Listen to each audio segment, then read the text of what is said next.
give that position to Reece Nelson to try. And then yesterday want to play, what's his name? Trossard. Don't play him inside me. If you play him by the wing, that is where he used to finish work for, at Brighton. Not people should send me to London. Do all you can. If working Gunners Hop is, you people should send me to North London. Let me grab Arteta by the neck. I will give me a dirty slap first, and then expect reasonable questions from him. So by the time I give him the next point, he will realize himself and know what to do. Yes. So that's all I'm asking for. Send me to North London. Let me mess him up so that he will sit up, because he needs someone to deal immensely with him. So you understand that he plays with our emotions. My darling Arsenal that I love so much, and Arteta, you're lucky I'm not in North London. What I would have used the chemistry of upper job. Arteta, don't worry. I'll be there soon. Pray before I get there. You should not remain here. Another thing I'm asking for is, if he does not improve, I should be Arsenal coach. Let me take up that job. I know what to do. My days in the Woyan, my days in Bende United and Bende Insurance.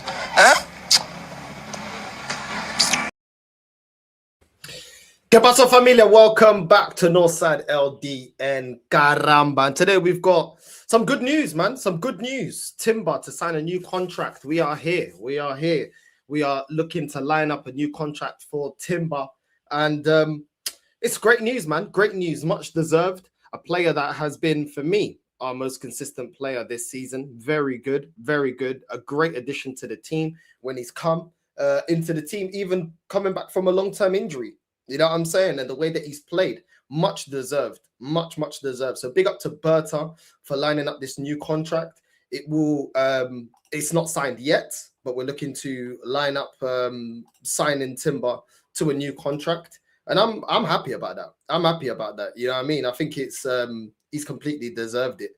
Tying down Timber to a new contract, you could argue one of the best, if not the best right back so far in the league. You could argue it. You know what I mean? It's definitely consistent, turns up week in, week out. And I'm nothing but well-deserved for Timber. Nothing but well-deserved. Do you know what I'm saying? Coming back from a ACL injury and just putting in top performances, man. Top performances. You know what I mean? At 24 years old, he's still got levels to go up. And he's a real top quality right back. Let's just be real. You know what I mean? Timber's been a great addition. Always reliable. Always doesn't get caught out. Rarely ever gets caught out. Let's be real. When he came into the team, Ben White was our starting right back, and he's taken that position and made it his own. He's taken that position and made it his own. You know what I mean? And I'm nothing but happy for Timber, man. I think he's been excellent. Not only his defensive work, but the way he goes forward as well and links up play. Bro, I'm happy, man. I'm happy that he signed a new contract. You know what I mean? I'm very happy that he signed a new contract. I'm very happy that the club is rewarding his great performances, and that's what we should be doing. Players like that deserve to be, you know, their performances to be rewarded with a new contract. You know what I mean? Let me check how much money he's on right now. Timber contract. Arsenal. I can't even remember how much money he's on. You know what I mean? I don't even know how much money this guy's on, but he definitely deserves a new contract, bro. You know what I mean? Definitely deserves a new contract, 100%.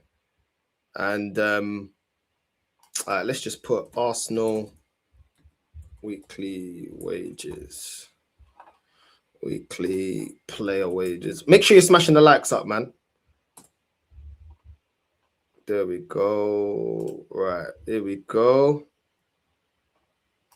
There we go. Right. Timber's on 110,000 a week.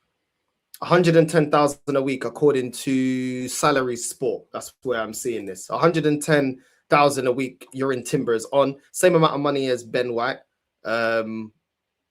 What's this here? Bro, he deserves the money that he's getting, man. He deserves more, to be honest. He's outperforming Ben White. He's outperforming Ben White. You know what I mean? And I'm happy, bro. I'm happy. I'm very, very happy for him. You know what I'm saying? And long may it continue. Hopefully we don't run him into the ground. That's what I don't want to see, the player getting run into the ground. You know what I'm saying? Man saying Timber deserves give him 200k best right back in the league. There's an argument for that. There's an argument for that. Do you know what I'm saying? There's definitely an argument for that due to the way that he's playing, bro. You know what I'm saying? And big up Josh, man. Yeah, man.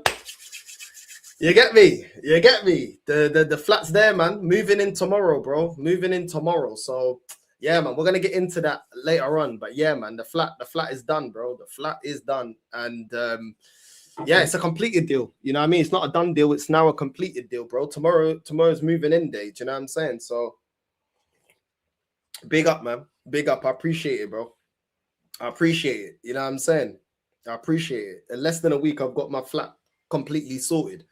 So yeah, man. Upwards and onwards. You know what I mean? Big up to everyone that's locked in. Static, Sav. You know what I'm saying? Anthony, big up, bro. Up the Chels, big up, bro. You know what I'm saying? Chelsea King, big up to you as well. You know what I mean? Big up Devante, you know what I'm saying? My brother as well. Big up Familia. We are here. Do you know what I mean? I will be going to get a new trim. I need to get a trim, man. I'm going to go get a new trim. I was going to wait till Friday, but I told them that I'm available all day. So I don't know what time they're going to call me. And I don't know how long the barbers out here take. So, you know what I mean? It is what it is, man. Yeah, that's a big... that one's big thing out the way. You can fully focus on pushing content. So I'm saying, Familia, that's what I'm saying, man. Now I can just focus on content, just work. So yeah, man, 100%. Big up, Josh, man. I appreciate it, bro. I appreciate it. You know what I mean? I appreciate it. But yeah, it's some really good news today, man. Really good news. Timber getting a new deal. What's this here? Arsenal have made big gains in retaining some of their key personnel this year. Gabriel Magalhaes, Saliba, Ethan, Lewis Skelly, all signing new deals. According to the Sun, the Gunners have open talks with the former Feyenoord star, with negotiations said to be progressing well. His current terms expire in 2028. And now Arsenal want to reward him for his fine form. The club sporting director, Andrea Berto, is reportedly leading the renewal talks, with Arsenal also trying to extend the stay of Saka, who is out of contract in 2027. One thing, you know what? Berto deserves a lot of praise. You know what I'm saying? Yeah, I'm saying. Berto deserves a lot of praise because he's getting these deals done very quickly. Very quickly. As soon as they're coming up to about 3 years, he's extending the players that need an extension. Obviously, he's working on the Saka deal as well. We keep hearing about the Saka deal. There's reports out here that apparently the Saka contract renewal will be done around Christmas time. So, look, it is what it is. You know what I mean? Saka's got, 2 years left in his contract. I reckon he ends up signing. And Berta deserves a lot of praise. Yeah, he signed Gabriel back to a new deal. Saliba, with all the rumors around him going to Real Madrid, Berta got that done quick and fast. You know what I'm saying? Deaded that off straight away. So you know what? Like Berta deserves a lot of praise, man, for the way that he's getting our contracts sorted out. I can't lie. He deserves a lot of praise. I'm very happy with the way that he's dealing with these contracts. And even, signing down Ethan and Skelly to long-term deals this season as well, securing our future. So even if the players don't live up to the potential that we put them on, we're going to still be able to make some money. I think one of our biggest gripes that we've had with this club in the past is allowing contracts to run down and getting peanuts for a lot of players. The way we're tying players down, if they don't continue to perform, we'll at least get some money back. We've been very, very poor in the past in terms of getting these deals done over the line. Do you know what I mean? In terms of re-signing players. So I'm very happy, man. You know what I mean? I'm very happy with that, man. You know what I mean? It was mad, bro. It was mad. Was watching that stream back this morning, was mad, bro. It is what it is, bro. It is what it is. You know what I mean? It is what it is. It is what it is. Do you get me? It is what it is, bro. It is what it is. You know what I mean? We've got our very own internet gangster. You know what I mean? That's very upset that nobody shook of him. It is what it is, bro. It is what it is. Let him continue being an internet gangster at the age of 55. It's embarrassing. But it is what it is, bro. You know what I mean? Hey, big up Yassa, man. Big up Familia, man. We are here, man. But yeah. So I'm very happy in the way that Berta's signing the deals, getting deals done. Saka, you know what I mean? Saka and Timber up next to resign new contracts. And he's even up in a very, very good position, man. Putting us in a very, very good position. So big up to Timber, big up to Berta, big up to Arsenal to signing these players down. You know what I mean? That's something that we've definitely improved. A gripe that we've had for a long time. Man said never a Northside stream without a madness going on. Bro, what did I do? You know what I'm saying? Bro, I'm just saying, man. You know what I'm saying? You know what I'm saying? It is what it is, bro. He wanted the smoke, so he gets the smoke. And then when he gets the smoke, he wants to play victim, bro. You know what I mean? How can the bully play victim? I don't get it, bro. You know what I'm saying? Yeah, it's crazy. That guy's confused, bro. That guy's confused. He's fully he's fully not there. 100% he's fully not there. You know what I'm saying? It's crazy. He wanted the smoke. He approaches people with a certain energy. And when he gets the energy back, he don't like it, bro. You know what I mean? You know what I mean? It is what it is. You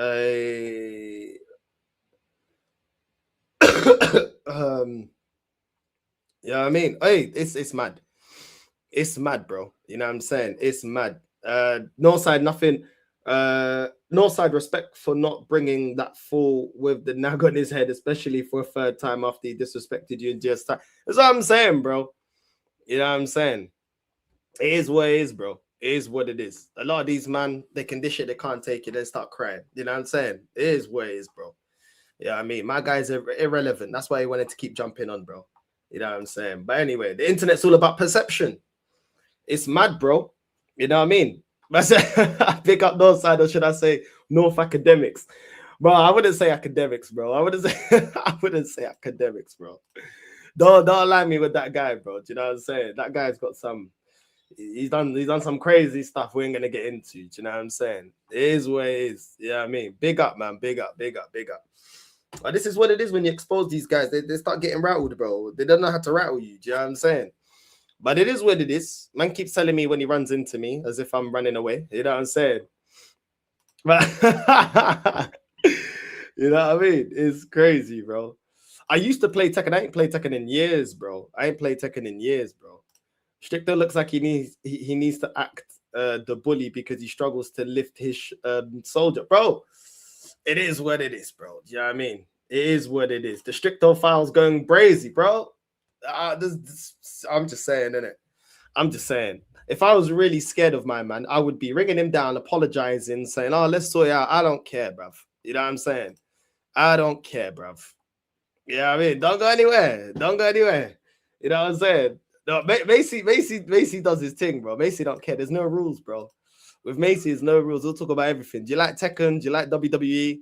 All of that. But listen, I'm seeing this news out here as well of Maresca lined up by Man City in shock move amid cryptic Chelsea claim. Apparently, Maresca's the next manager lined up to replace Pep. Crazy, innit? No Super Mick lined up. No, they don't want Super Mick. Everybody wants Super Mick. How come it's Maresca? How come it's Maresca? Look at this here. Maresca is high on the list of potential replacements currently being considered by Man City to replace Pep. You know what I'm saying? What's this? He led Chelsea to the Club World Cup glory in the summer, and he is contracted to the Blues until the summer of 2029, with an option to extend that for a further 12 months. What's this? Yeah, I mean, he insists he does not have a problem with Chelsea fans and therefore raised the possibility of tension with the club's hierarchy. Maresca has done nothing to clarify those comments since, added to the fact that he signed with agent George Mendes earlier this year. His future at Chelsea does not appear certain. Guardiola's future at City was in doubt last season until he signed a new deal through to June 2027, but there is no guarantee that he will see out the contract. Any firm decision of the 54-year-old is likely to come later this season. However, City are prepared for the possibility that he does decide to leave. Next summer would mark a decade since Guardiola arrived at City, and he has made it clear he will take a break from football when he does decide to depart the club. Guardiola has previously always fulfilled his contracts, but he was he was only at Barcelona for 4 years and Bayern for 3. I'll be real. City are probably going to end up winning the league, and then he may step down. I don't know. Who really knows? You know what I mean? Guardiola does like taking breaks. He took a break after winning trophies with Bayern. Do you know what I'm saying? He took a break. So we'll see, man. We'll see. Pep always has those times where he wants to take a break and he wants to have a pause and yeah, I mean, and all the rest of it. So I don't know. All I'm saying is it's funny that Maresca is high on that list. I didn't hear anything on that article about Arteta. Why didn't they want to come out and get Arteta? For Arteta's the next Pep. It's mad, bro. It's mad. You see the hype around this manager, bro. But all the top teams ain't looking to try and get him. All the top teams ain't trying to get him. But Barcelona went and got Hansi Flick. Yeah, I'm saying, but Bayern went and got a company from flipping Burnley. Do you get me? Like nobody's coming in for this manager, bro. Like Real Madrid went and got Xabi Alonso from Bayer Leverkusen. None of them have come in for this manager. But my fan base will tell you that everybody wants Arteta, and we must tie him down because everyone wants him. Who's everyone? Do you know what I'm saying? Who's everyone, bro? It's crazy, bro. The way they gas up this manager, bro. Yeah, you know I mean, it is what it is, bro. It is what it is. You know what I mean, Christian better be quiet. Well, if he wants to smoke, let him just tell me. I'm always ready for the smoke whenever. You know what I mean, I ain't got. It is what it is, bro. Whenever, bro. Whenever. Yeah, I'm saying, come on, man. Make sure you're subscribing, people. North is less than 100 subs from 20K. Yeah, man, come on. Let's get me to 20K, bro. You know what I'm saying? Let's get me to 20K, bro. I feel like it's been forever trying to get to 20K, bro. Do you know what I'm saying? Maybe dunking on Stricto's head top will get me to 20K. You know what I'm saying? Oh, my days. Maybe. We'll see, bro. We'll see. Eventually, they'll realize it's not worth engaging, bro. I don't know who Stricto is, but I just remember him from when Expression said he dressed like a hot dog and called him Restricto. The guy with the Doctor Who jacket, bro. With the Doctor Who jacket and then the flipping Central C Tech 9 hoodie, bro. It's crazy. Man's confused, bro. Man's confused. Man don't know if he wants to be Davido or he wants to be Stormzy, bro. I don't know what he's confused, bro. He's confused. Yeah, I'm saying he's confused. You've seen Top Goal is celebrating it. They think they're going to win the league if he joins City. I want Maresca gone, but get me Zidane, Glasner, or someone of that ilk. Yeah, bro, I get it. Well, they keep saying this, bro. They were saying it once Klopp's gone, and you know what? Our City's falling off. We're the favourites. Liverpool going like when they got slot. Oh, they're not going to win it for years. It's whatever, bro. The only thing that can stop Arsenal winning the league is Arsenal, bro, and that falls down to the manager. That's what it is, bro. It falls down to the manager. But Arteta's top 3 managers in the world, and any club would snatch him up real quick if he leaves. So I'm saying. They're going to say, oh, but Arteta's not available. You think Man City don't have the money to buy him out of his contract if they really want him? You think Man City, bro, if Man City wants someone, they'll get him, bro. Do you know what I'm saying? These man chat rubbish, bro, to fit their narrative, bro. He's not as highly rated as they make it out to be. Do you know what I mean? He's highly rated amongst this fan base, and that's about it. That's about it, bro. In world football, they don't rate Arteta like that. You know what I'm saying? On the pedestal that these men put him on. They don't rate him like that, bro. They do not rate him like that. Do you know what I mean? Surely, he studied under Pep. He studied under Pep. You know what I mean? Why would they want Maresca and not Arteta? Do you know what I mean? I thought it's all about league position. Do you know what I mean? I thought he's the next one up. I thought he's the next Pep. It's embarrassing for these men. Because they've been gassing this guy up like the next Pep here. But guess what? Man City hierarchies don't look at Arteta as the next Pep. They look at Maresca being the next Pep over him. That's crazy, bro. That's crazy. And you know why? Because he won the Club World Cup. Because he won the conference. Guess what? He wins trophies. That club is about winning trophies, bro. Pellegrini. You know what I'm saying? All their man there. Mancini. You know what I'm saying? These men are used to managers that win trophies, bro. Arteta doesn't qualify in that. Arteta doesn't qualify for that. So why are they going to go and get him, bro? You know what I mean? But from when they had the last bad manager they had was what? Mark Hughes? That didn't win no trophies? They got rid of him real quick. You know what I'm saying? Getting in Pellegrinis and Mancinis and, do you know what I'm saying? All these man, bro. Now Pep, that's what they're about, bro. Why would they go for Arteta, bro? Their ownership only care about winners, bro. Do you know what I'm saying? They're the Manchester version of Abramovich, bro. They don't care. Win or get out, bro. They're only signing winners, bro. That's what City are about.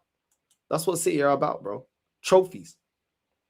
You know what I mean? Top Gooners will tell me Arteta is wanted everywhere. It's crazy. Well, he's not on the list. Guess what, Arteta? You didn't make the list, bro. You didn't make the list. You know what I mean? Yeah, bro. That's what we're talking about. Yeah, man. You know what I mean? It is what it is. Makes sense why City's looking good this season. Their players are playing for Pep's last season, which is something to worry about.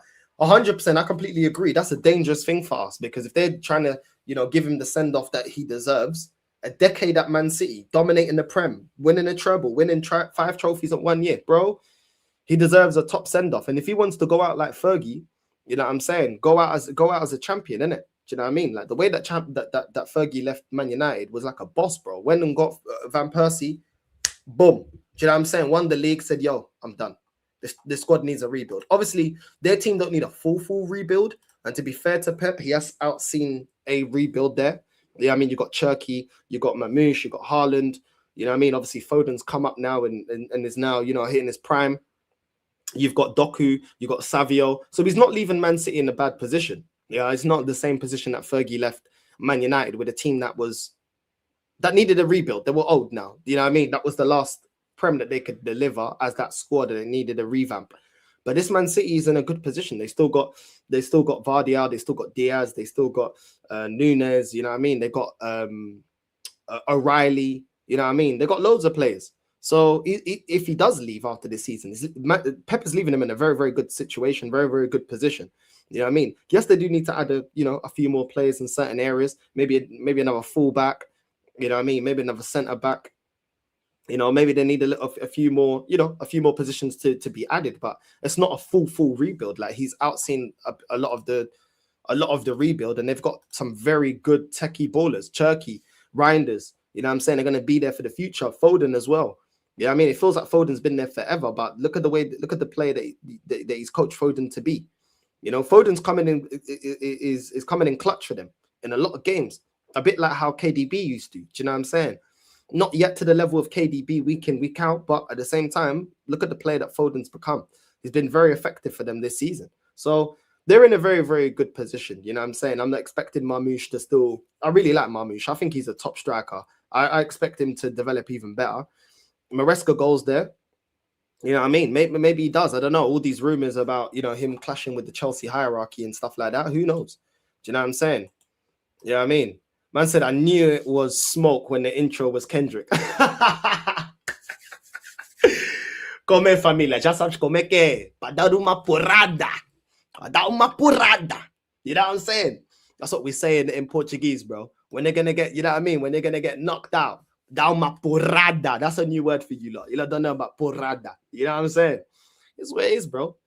Don't tell no lie about me, and I won't tell truth about you. You know what I'm saying? It is what it is, bro. Euphoria. Yeah, come on, but these men don't know about cooking, bro. You know what I mean? I know it hurts their soul, bro. I know it hurts their soul, but it is what it is. They got to hold that.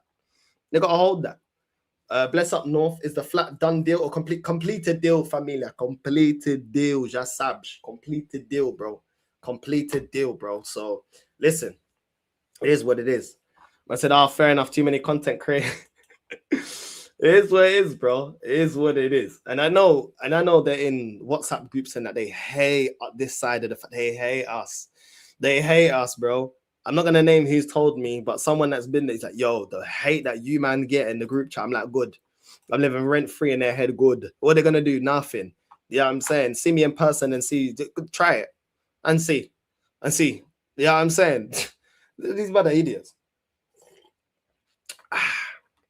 Let them keep staying stressed, bro. What they need to be doing is focusing on their manager and the project that they've been backing, bro, because it's looking spooky for them. It's looking spooky. To be honest, if they go for Maresca, Enrique will be available as well as Hansi Flick, which is good when we sack this effing bum, bro. You know what I mean? It is what it is, bro. Listen, I'll take Enrique, bro. I'll take Enrique at Arsenal any day, but I don't see him leaving PSG, bro. Yeah, I'm saying he's kind of got a situation there was kind of like the French version of what Pep's got at City. Do you know what I mean? Loads of money, a squad, sporting director, the Portuguese guy, what's his name? I forgot his name. They got that sporting director that they brought in from, I think he was at Monaco before. Luis Campos, that's it. They got Luis Campos. Seems like Enrique and Luis Campos are working well and getting the right players. The club's got a lot of money to back what the additions that he wants to do to the club. I just don't see him leaving, bro. I don't see him leaving. Do you know what I'm saying? I don't see him leaving. And we'll probably, Enrique will probably be PSG's biggest legend in terms of a manager because he delivered them a Champions League. And that team is still very young. You look at Vitinha, you look at Fabio Ruiz. You know what I mean? You look at what he's done with Dembele. Like what he's done with Dembele has been very good, bro. Because let's just be real, he was an injury-prone player that people were like, you haven't really replicated what you did in Dortmund. Then he goes there to PSG, no injuries, scoring loads of goals, is effective within that team. Do you know what I'm saying? So like what Enrique's done has been top, bro. If we had Enrique, bro, what this club could have done if we had Enrique. But instead, this is what happens when you want to trust a rookie, bro. We could have went out for an Enrique, bro. But instead, this club has no ambition, bro. No ambition, bro. You know what I mean? Keeping Arteta over Enrique. Stupid, bro. You know what I'm saying? Or bro, I'll take Hansi Flick. I do think that his gun-ho football, though, at times can be a bit frustrating. I see why Omar gets annoyed. But at the same time, he's a manager that wins trophies. Whether you don't like his tactics or whatever, people used to criticize Klopp's tactics. But guess what? Klopp won trophies. So if you're winning me trophies at the end of the day, I don't care, innit? Like, I don't care. Like, I don't care if Arteta wants to be a defensive manager. I've got nothing against defensive managers, but get over the line. Don't give me trash football, defensive football, and I don't get no trophies at the end of the season. That's what I can't stand. I like to see the type of football that Enrique's got PSG playing. I'd love to see that at Arsenal. I'd love to see that at Arsenal. That would definitely remind me of peak Wenger. You know what I'm saying? I like watching good football. I genuinely like watching good football. But if you're not going to give me good football, you know what I'm saying? Listen, good football with no trophies, what's the point? Bad football with no trophies, even worse. You know what I'm saying? But whatever, deliver me trophies. I'm not that bothered, bro. I'm not that bothered as long as you get me trophies, bro. You know what I mean? It is what it is. Bro, he's not going to do it, bro. He's making too much money. The prize money from second to first is only like 4-5 million. He's making peas, bro. He's making peas. We discussed this the other day. Arteta don't have the facility for that big man. Yeah, bro. You know what I mean? He'll start crying, bro. The expectation's too high at Man City. He'll start crying. He won't like it. He won't like it over there. It's too much pressure. Emery has also a good record against Arteta. He could defeat him again later this month, bro. Listen, that Villa game, I looked at Villa game. I already looked at it and said L. You know what I'm saying? I'll be real, bro. Maresca 3 trophies in 2 years. Arteta 1 in 6. Can't compare. This is the facts they don't want, bro. They're gonna cry that you said that, bro. They're gonna be like, yeah, what about Hooks will tell you what about Community Shield? I'm clipping that show up today, actually. Hooks will tell you what about Community Shield. That's what Hooks will tell you. You know what I'm saying? It's crazy. Arsenal sell to an Arabian. We need that Arab money. Do you know what? Not only do we need the money, yeah, because we don't even fully need the money. Let's be real. We spend big money. What we need is the ambition. What we need is the ambition. We don't need the most richest owner ever. What we need is ambition. We spend money, bro. We spend a lot of money, bro, on wages, players, breaking our transfer records. Do you know what I'm saying? Let's not forget, we broke our transfer record to get Lacazette. Then a couple of months later, we broke our transfer record to get Aubameyang. We broke our transfer record to get Pepe.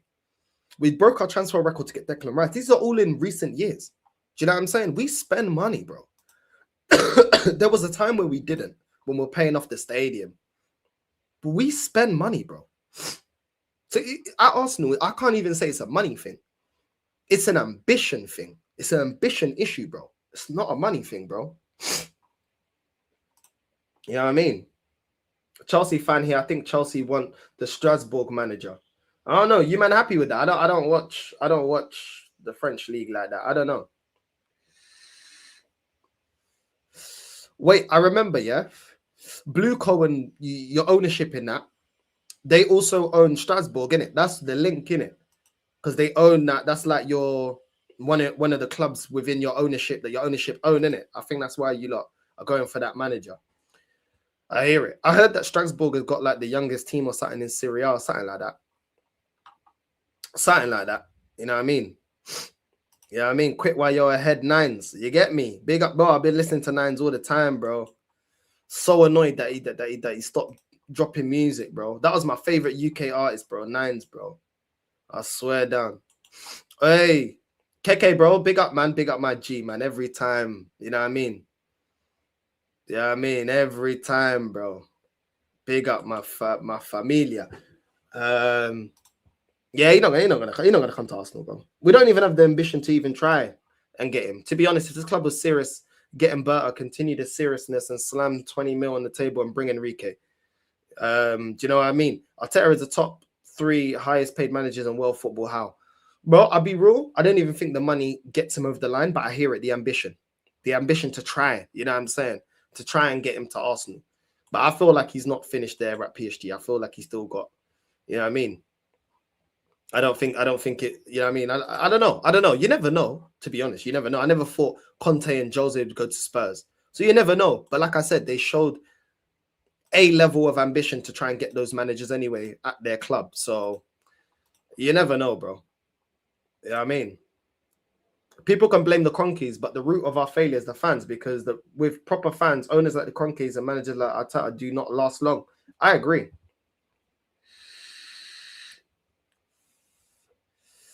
The main problem is the fans. I agree. To be honest, if Maresca does leave, he won't leave with hate. He has done really well for us, and I'll thank him for his time at my club. There you go. I mean, he with the trophies that he was able to win, he won, quite a few trophies with the competitions that he was in. So to be fair, Maresca's time at Chelsea, if he does leave, has still been a successful one. The most successful? Of course not. You guys have seen Champions Leagues, Europa Leagues, you win Premier Leagues. I get it. But his tenure at your club has still been successful. And he's created an identity at your club. You know what I mean? So it's not been a failure. Definitely not been a failure. To be fair, your fan base more afraid to get to be banter club than risking success. That's what it is, bro. They don't want to be clowned. They're very scared to be clowned, bro. They're very scared to be clowned, bro. You know what I mean? They're scared more of that than success. I agree.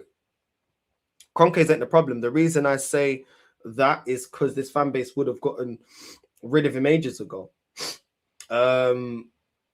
If they really wanted to. This board won't leave if the fans back mediocrity.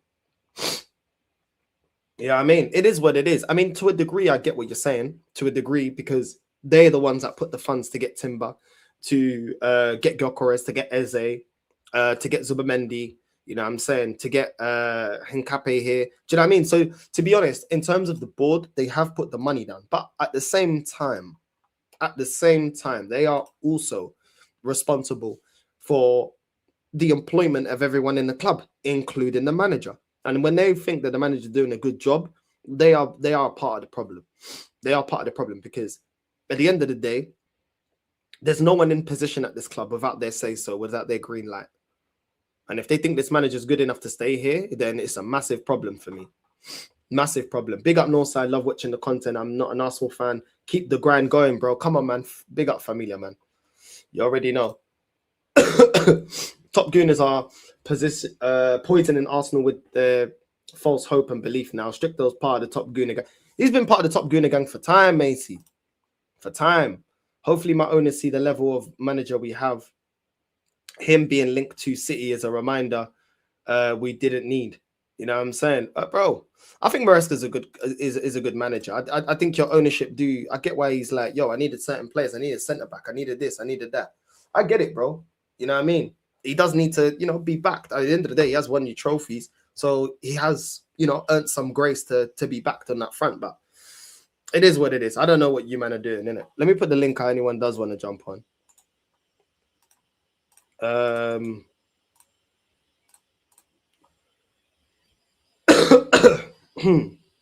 But yeah, what's this here? Oh, that's the Saka thing. Yeah, I mean, apparently Arsenal are in for Real Madrid's Victor Valdepenas. I think his name is. He's like a 19-year-old. He can play centre back and full back. And apparently Dortmund are in for him, and apparently Arsenal are looking at him. Apparently, Alonso gave him an opportunity due to injuries and suspensions of other players, but he's not looking to break in. He's not going to break into that team, and Dortmund and Arsenal are looking at him. I don't think we'll end up getting him. I think they'll hold on to the Spanish international. His contract expires in 2029, but apparently, according to this, that Dortmund and Arsenal are in for Victor Valdepenas. Well, I don't know, man. This is all just gossip. I don't know. I don't know what they're on about. Do you know what I mean? If he's holding bench at Real Madrid, he's going to hold bench here as well. The only time he's going to get minutes here is if we got injuries. A lot of these players are seeming to be coming back at the end of December, just before the January transfer window. So why would he spot to be a bench player at Real Madrid to be a bench player here? It doesn't really make sense to me. That doesn't really make sense to me. You know what I mean? The players are coming back by the time you come to the club. If we buy him in January, you're just going to hold bench. That he's not going to play over Timber. He's not going to play over Calafiori. He's not going to play over Saliba and Gabriel. This is what it is. So why would he come in? You know what I mean? It just doesn't make any sense, bro. Okay, he's decent, but not the level. It is what it is. It is what it is, bro. It is what it is. It's crazy, bro. It's crazy. But yeah, what's man saying there? Richard Arteta, must we play 4-3-3? Is it cast in stone? Why not change to a 4-4-2 or until Pep uses it? Also, we must use a double pivot of Rice and Mendy, and Zubimendi, including versus weak opponents like at home. Yo, we saying, man. What's saying, up, Macy. What's up, Northside? It's great to be on your show again. And yeah, I was very happy that you and Jez were like that. You were calling Stricto out, and you were saying that he's been very disrespectful to Jez, and also about the whole family issue. I was shocked at what Stricto said, and I'm happy that you and Jez, like, you put him in his place, because he should understand that this content is not about talking about family. This is about speaking about football. And when you called out Stricto, I was happy, because Stricto and these other top gooners need to understand that this is serious, because I understand we're top of the table. I'm happy that we're in a position that we are in, but I am worried that the games that we've got coming up ain't going to be easy, because look at Man City. They play first, and we have to play our game late in an 8 o'clock game against Everton.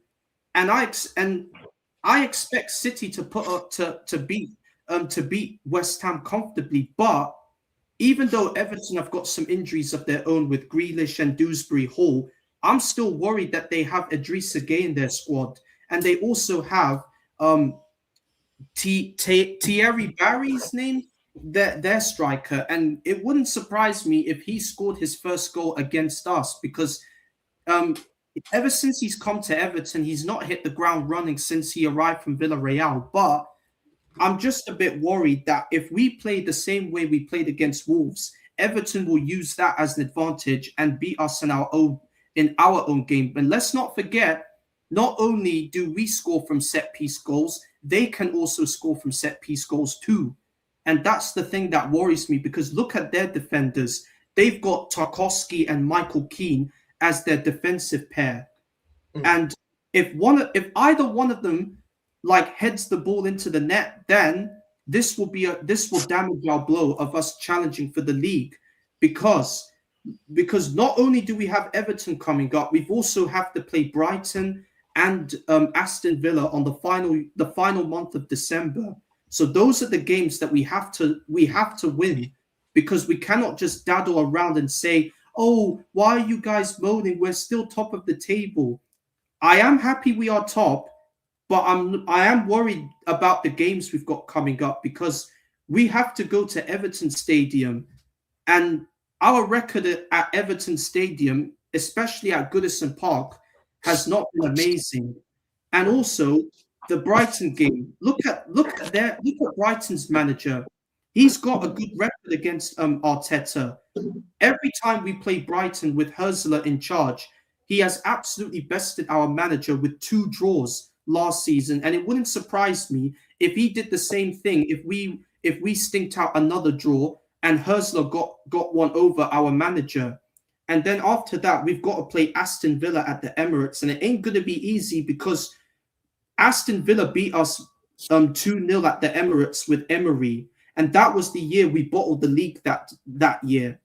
And it wouldn't surprise me if he does it again, because every time Unai Emery, like every time we face Unai Emery, he always plays this low and outsmarts this manager at the very last minute. So that's why I am worried about those 3 games. Even the League Cup game on Tuesday against Crystal Palace, that's not going to be easy because we know Palace are fighting for a trophy, because Oliver Glasner came out and said that he will be leaving Palace at the end of the season. And if Palace do win that League Cup, they would absolutely sign off Glasner.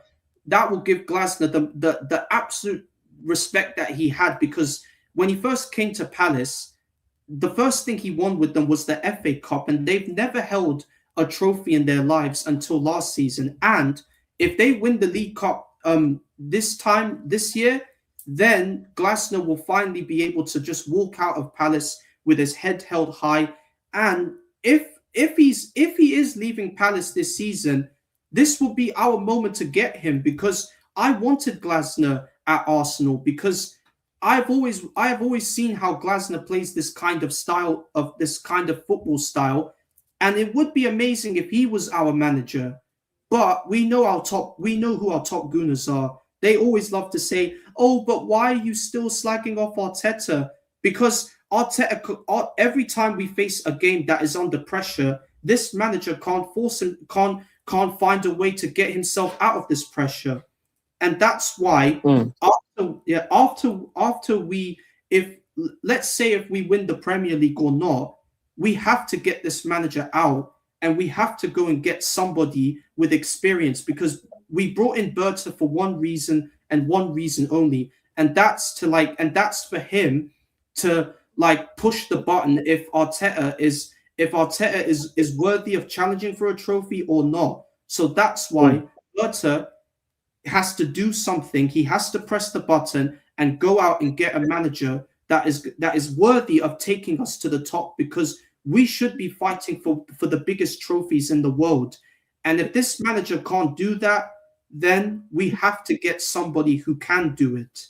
And Man City, and I also said that Man City going for Maresca is a bit iffy. If I'm City, they should go and get the manager from Girona, Mikel Sanchez, because look at what he's doing at Girona this season. He took them to their first ever Champions League. That was the biggest thing he's done. So Man City should go and get the Girona manager, because for me, he's more than capable of getting City to the top. Because with Maresca, I like him, but I just think he's going to play the same kind of formation he's doing at Chelsea. So for Man City, they need to go and get a manager with experience. And for me, if Man City should get an experienced manager, it has to be the Girona manager, Mikel Sanchez. Who do you think we're going to get in January? I'm not really sure, because apparently our fans are saying that they want Semenyo. And listen, I would take Semenyo at Arsenal, because, for me, I just think Martinelli's finished, because that game against Wolves, I just simply cannot believe Gyökeres was in a position to score was in a position to score the goal, and and he didn't even lay it off to him. He kept on running and he tried to cross it in, and Gyökeres, he tried to get a foot out, but the pass from Martinelli's cross was a bit too much, and that header chance. When the corner was flicked in, Martinelli should have headed it on target, but instead he headed it so high up the field. And I just think now, I think Martinelli is finished. I mean, I've given him a lot of praise since he came to Arsenal, but under Arteta, I just think he's not the Martinelli that I know. So I think this January, the one guy I think we should be getting is Antoine Semenyo from Bournemouth, because Semenyo, for me, he's a proper baller, but there are a lot of other clubs that are interested in signing him, like Man City, Tottenham are also keen on getting him. So we have to react quickly, because we can't let these other football clubs get Semenyo before we get him. So we have to challenge those. We have to challenge City and Tottenham for the right to get Semenyo, because I would get Semenyo at Arsenal, because he would be the right fit for us if we are going to win the league this year. So we have to act like a club in January and get Semenyo, and maybe get another player, and maybe get a couple more players to just fit into the system of how Arteta wants to play. And if we get the right players in January, then we might have a chance of winning the league. But I'm not going to get too gassed up that we are now. All I'm asking is to get a win over Everton, maybe get a win over Brighton or Villa if that's the case. But those 3 games for me are the most difficult games that we've ever seen. So I'm worried about those 3 games, and I'm just a bit I'm also a bit not confident with the fact that this manager will continue to play Rice and Timber. And if either one of them get injured, then I don't know who we're going to start in their position. I hear it, bro. KK, bro, what are you saying, bro? You good? Big up North, man. Big up Macy. Hope you guys are doing well, man. Big up, I thought someone was gonna ask you for. I was waiting for someone to ask you for a blem, bro, when you were outside. They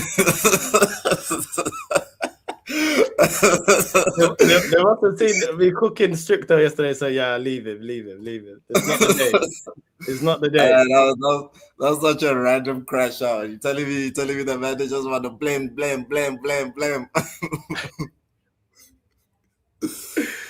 Every day, bro. I swear down. What you saying? You good, yeah? Yeah, I'm all good, man. Trying to enjoy the festive season and stuff. Luckily, I finally got some time off of work, so yeah, just chilling, man. Just chilling. But Chelsea, anything but chilled. You know, the last couple of weeks. I mean, ever since the Arsenal game, really, it's been really, really poor. And for me, it's this whole thing of now Mariska's tenure in doubt it's very frustrating, bro. It's very frustrating, and it just shows you the type of ownership we have. It really does, man. So yeah, quite worried about the state of the affairs at Chelsea, really and truly. But I'm kind of hoping. I remember, you know, when we got sanctioned and whatnot, it's obviously like a different situation to now.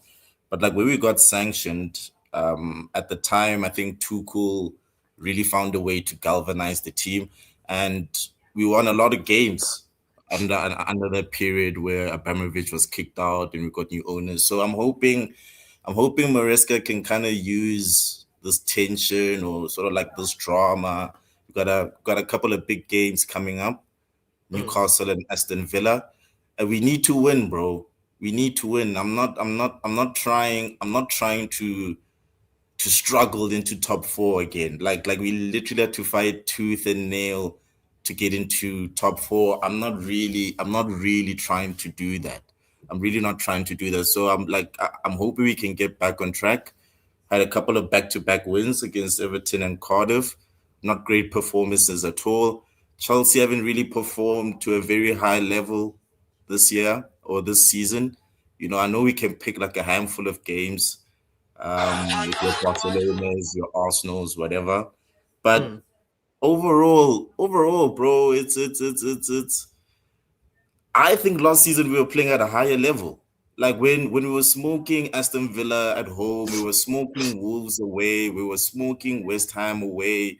We were playing really, really, really well. It actually, funny enough, it looked more like a title like it looked like we were more ready to compete for the title last season when we were second in this month. Like literally we were second in this month with a chance to go top of the table had we had beaten Everton away. We didn't do that. So yeah, man, like this season, I don't know, something's felt for me personally.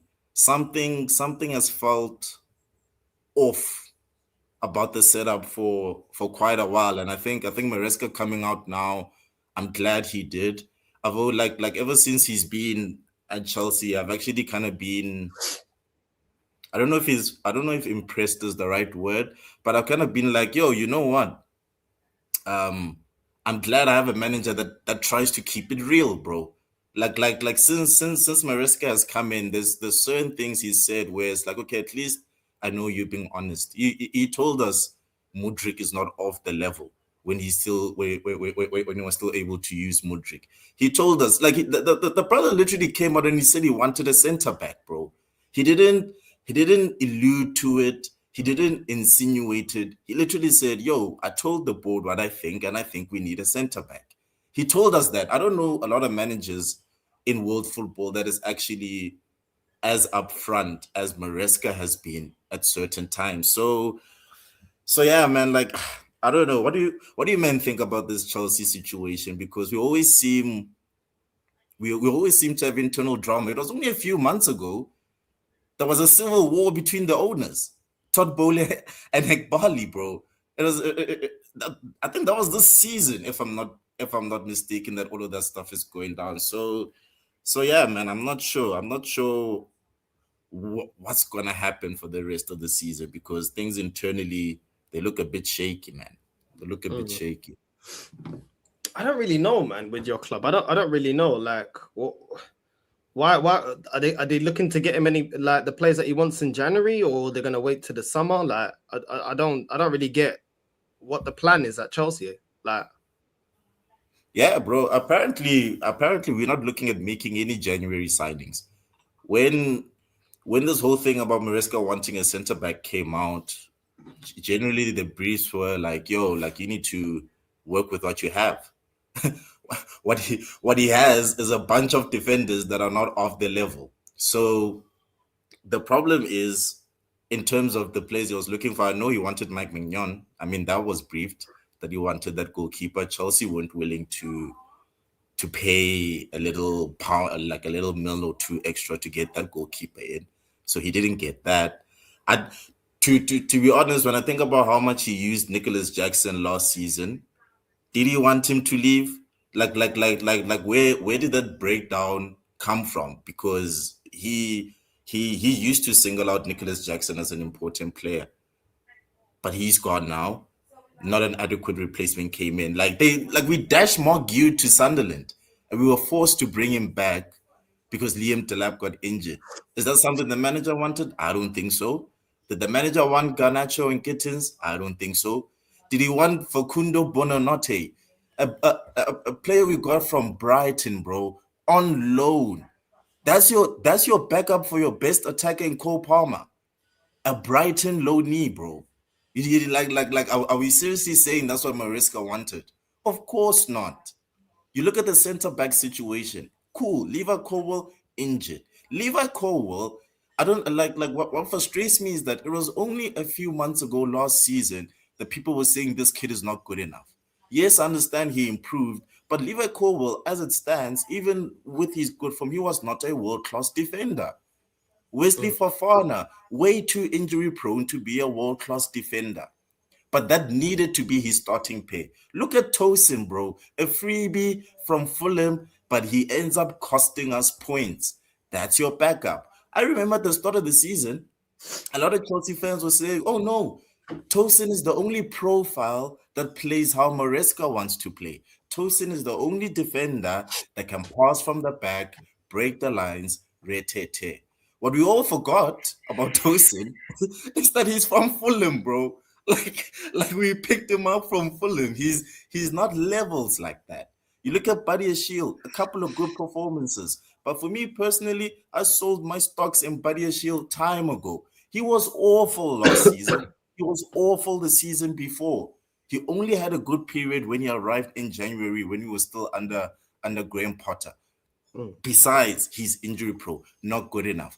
But guess who do like the people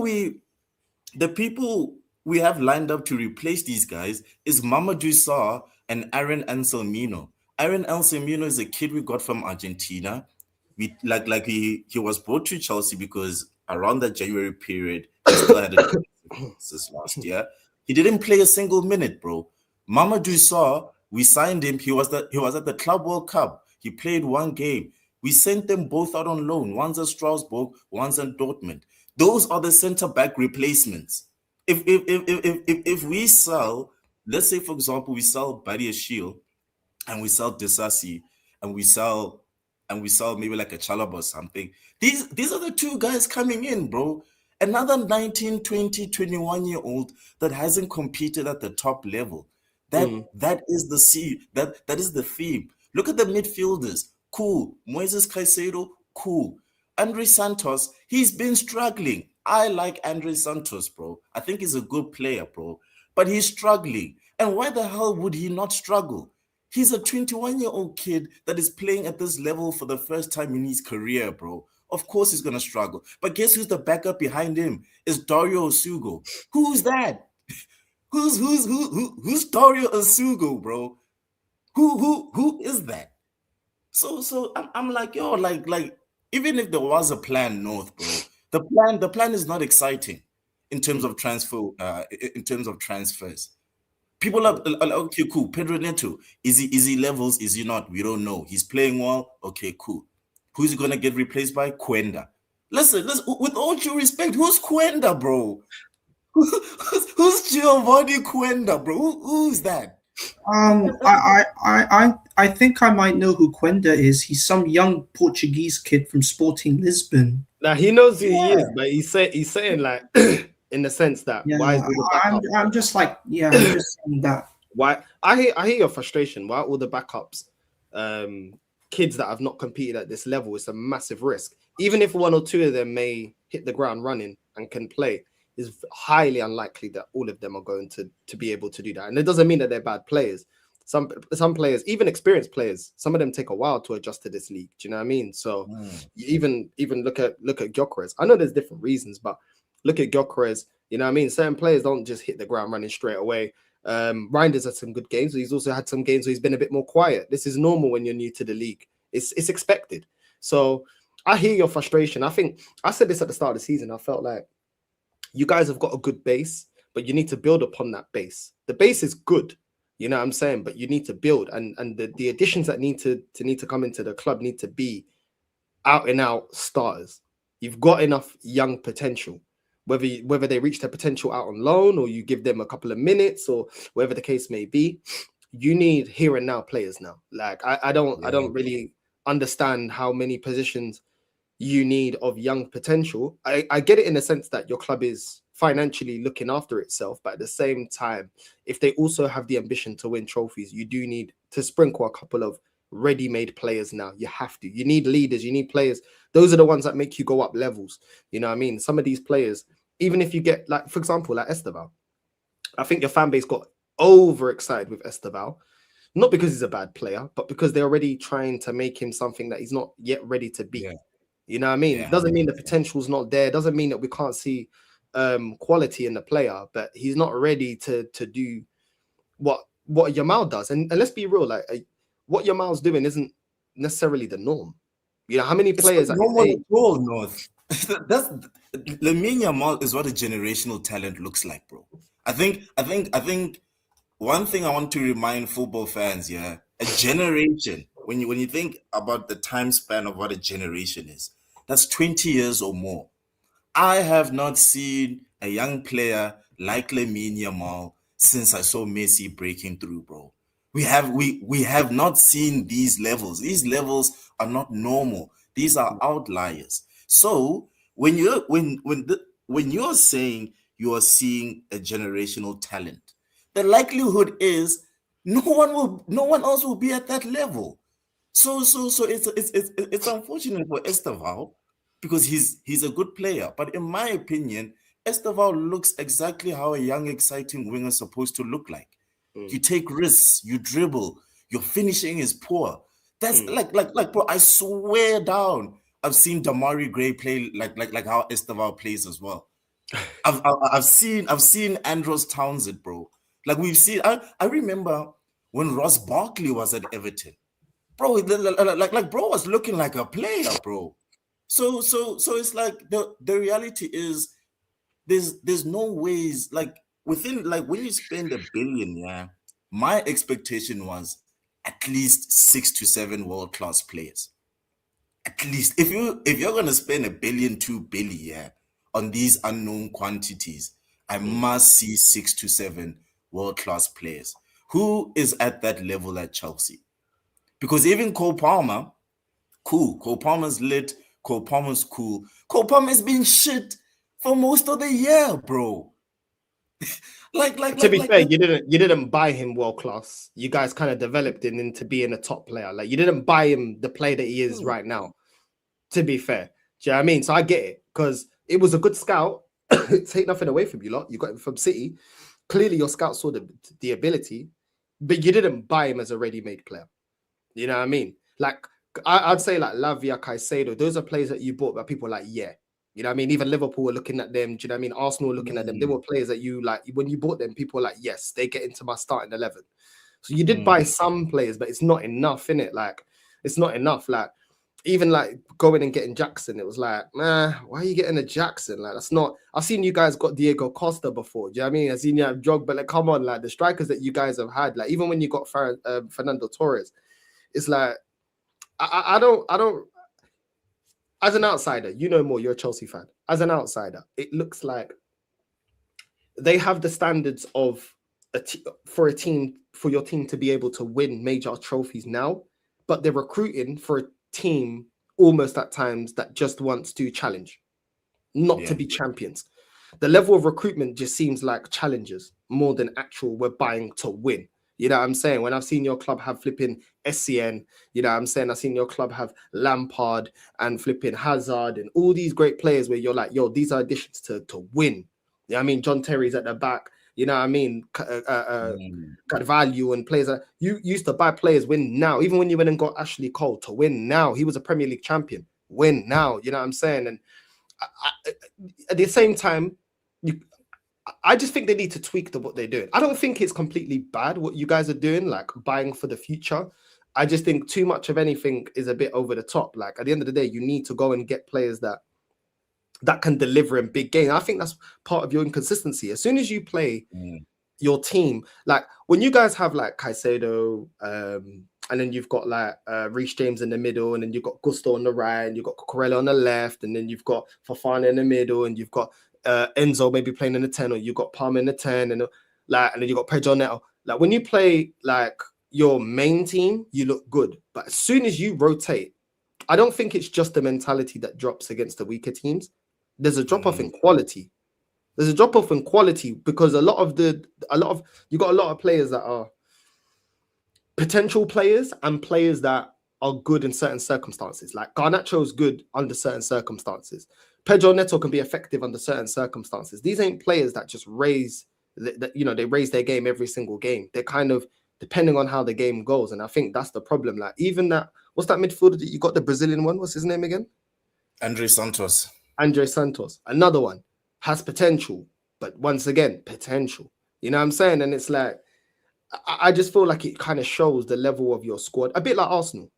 The level of your squad, a little bit different, but the level of your squad, you see the depth of your squad when you start trying to change it from the team that beat Barcelona, the team that beat PSG in the Club World Cup.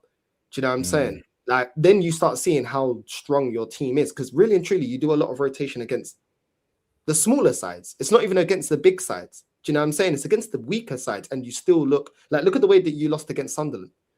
Do you know what I mean? And it's like, as soon as you start rotating, that's when you know your squad ain't that strong. Because as soon as you start rotating, the thing is with you guys, you've got a lot of players that have got time on their side, time and development on their side, where we've got some players that out and out you can see ain't good enough. No, God, there is no development there. Do you know what I'm saying? So that's the only thing. Like with you guys, it's like, I guess you guys, because this team has already won trophies in recent years, you're kind of like, you're so close to being a team that constantly challenges for major honors. But the Club World Cup, to be fair, you went up against the champions of Europe. No one can take that away from you. You won. The conference, exactly. The conference, it's kind of, we know what kind of level that competition is. So then it's kind of like, I guess because you guys won, like you beat the current European champions, you're like, wow, this team, imagine if they just have this edition and that edition, and we buy 2-3 players of a top class. Imagine where this team can go. So I hear your frustration, bro, because you're like, well, if the team is there and able to perform against PSG now and Barcelona now, why not go and back the manager in January? Why not? Exactly, bro. Like, I think, like, I was thinking of it back to last year's or last season's January transfer window, right? During that December period, for me, I'll be honest. Last season, December, 2 points behind Liverpool. I was dreaming, bro. I can't lie. I was dreaming. I was thinking, yo, could this be our 2022-23 season that Arsenal had? Because within that season, nobody expected Arsenal to compete for the league, but they were there. So I started dreaming. I was like, you know what? Yeah, the Chelsea I know, when a season just rumbles on and there's important things to do, you attack that January transfer market. We bought Torres in January from Liverpool. What did Chelsea do? They signed Matisse Omugu. Who's that? You are at the upper echelons of the league table. You're about to go top. You're about to do something no one has expected. The team needs help. Nicholas Jackson isn't playing that well. You telling me you can't like get a young Guirassy, something like that? You telling me you can't tempt Mateta to ditch Crystal Palace and fight for titles with Chelsea? Where's those type of shrewd, you know what, you're 28, 29 years old, you've been about, we know you're gonna contribute. Like we know you're gonna, and even if you don't contribute, at least the intention was there. For me, with Arsenal and the Gyökeres signing, I can at least say, you know what, when that signing was confirmed, all right, cool. Arsenal are trying to win the league. When Havertz goes down and you're getting Eze to replace him, bro, you're getting it. That's all right, cool. Man are serious. Whether you have reservations about the manager and how he wants to play, the way Arsenal conducted themselves in that summer transfer window, you can at least see some level of intention there. Okay, there's a couple of mayors there, like your Northsides. Noni Madueke, he's looking exactly what I thought he was going to be, which is a decent squad player, right? But the intention is there. You look at our, I can give you a whole 11 now, just to show you how future-proof Chelsea are, right? Goalkeeper, you have Penders. He's at Strasbourg, young goalkeeper. Joe Hatto, left back, 19. Mamadou Sarr and Anselmin have already spoken about. And then you have Gusto. All of them under 23, 24. You look at that midfield, you have Andre Santos. There's Reggie Walsh there, an academy guy. You have Lavia there, young player still as well. And then you have your Caicedos, your Enzo's cool. You look at that front three. On the left, Gittins is still very, very young. He's back up in Garnacho, very, very young, even though he's old in Premier League years because he's played so many games. You look at that central attacking midfield spot, and Ciso. People seem to have forgotten that we've already future-proofed that position by signing somebody that's at Strasbourg that's going to come later, and Ciso, right? Kendry Paez, another one that allegedly is a generational talent. He should be playing in there. And then on the right-hand side, you have your Kuenda, and then up top, you have your Delaps, you have your Amegas. So there's a whole team, North. There's a whole fresh starting 11 of fucking nobodies, bro. Right? Young talent, potential. This is like this thing. I hate playing football in my head, bro. Because of course, Liam Delap has potential. But when he's barging people around and getting silly red cards, no conviction is in his finishing, Like, bro, I don't give a shit about your potential then. I want to win now, bro. This is Chelsea, bro. I want to win now, bro. How you are literal world champions, bro. Like the first edition of this bloody tournament, yeah. And then you're telling me to bolster the squad. You're getting carnations, bro. like you say, cool, I'm a world champion. I want to, and then you get Gittins and Garnacho, bro. For what? 80 something million? I'm sorry. I'm so sorry. You're telling me you can't just be like, hey, listen, you know what? Let me give Rodrigo a call, man. Like I know he's stuck with his current girl, you know, he can't see the light. He's in an abusive relationship, you get me? But like give him a call, see if you can't save his life or something, bro. Even someone like Antoine Semenyo, bro, like listen, for me, not quite the level, but at least I know him. At least I've seen you do bits in the Premier League. Even someone like, listen, I know Bradley Barcola frustrates a lot of people, but like, bro, at least he's played at a high level. He represents France consistently. Yeah, like for me, talents like Olise. That's when I was like, oh shit, like are we trying to move different? Like are we trying to? But now, like, bro, it's the same thing. Like fucking like this guy like Pendas. Oh, Pendas is lit. He's lit. He's gonna come in, yeah, and he's gonna have a clanger, bro. Now all of a sudden, now you're telling me like Robert Sanchez is my undisputed number one. Robert Sanchez, bro. And don't get me wrong, bro. He's been playing very well. I've actually like been on that thing of, you know what? It's been months now of good form. Cool. Like you're playing really well for us. But listen to me right now, bro. Let's say we're in the Champions League semi-finals. We're at the Estadio Santiago Bernabeu, yeah. We at the Camp Nou, yeah. We at the Wanda Metropolitana, yeah. All of these big stadiums, big pressure. And then Robert Sanchez makes a mistake. How can I turn around and be like, oh, you know what? That's surprising. How could I be surprised if Robert Sanchez makes a mistake? How could I be surprised if Liam Delap misses a key chance?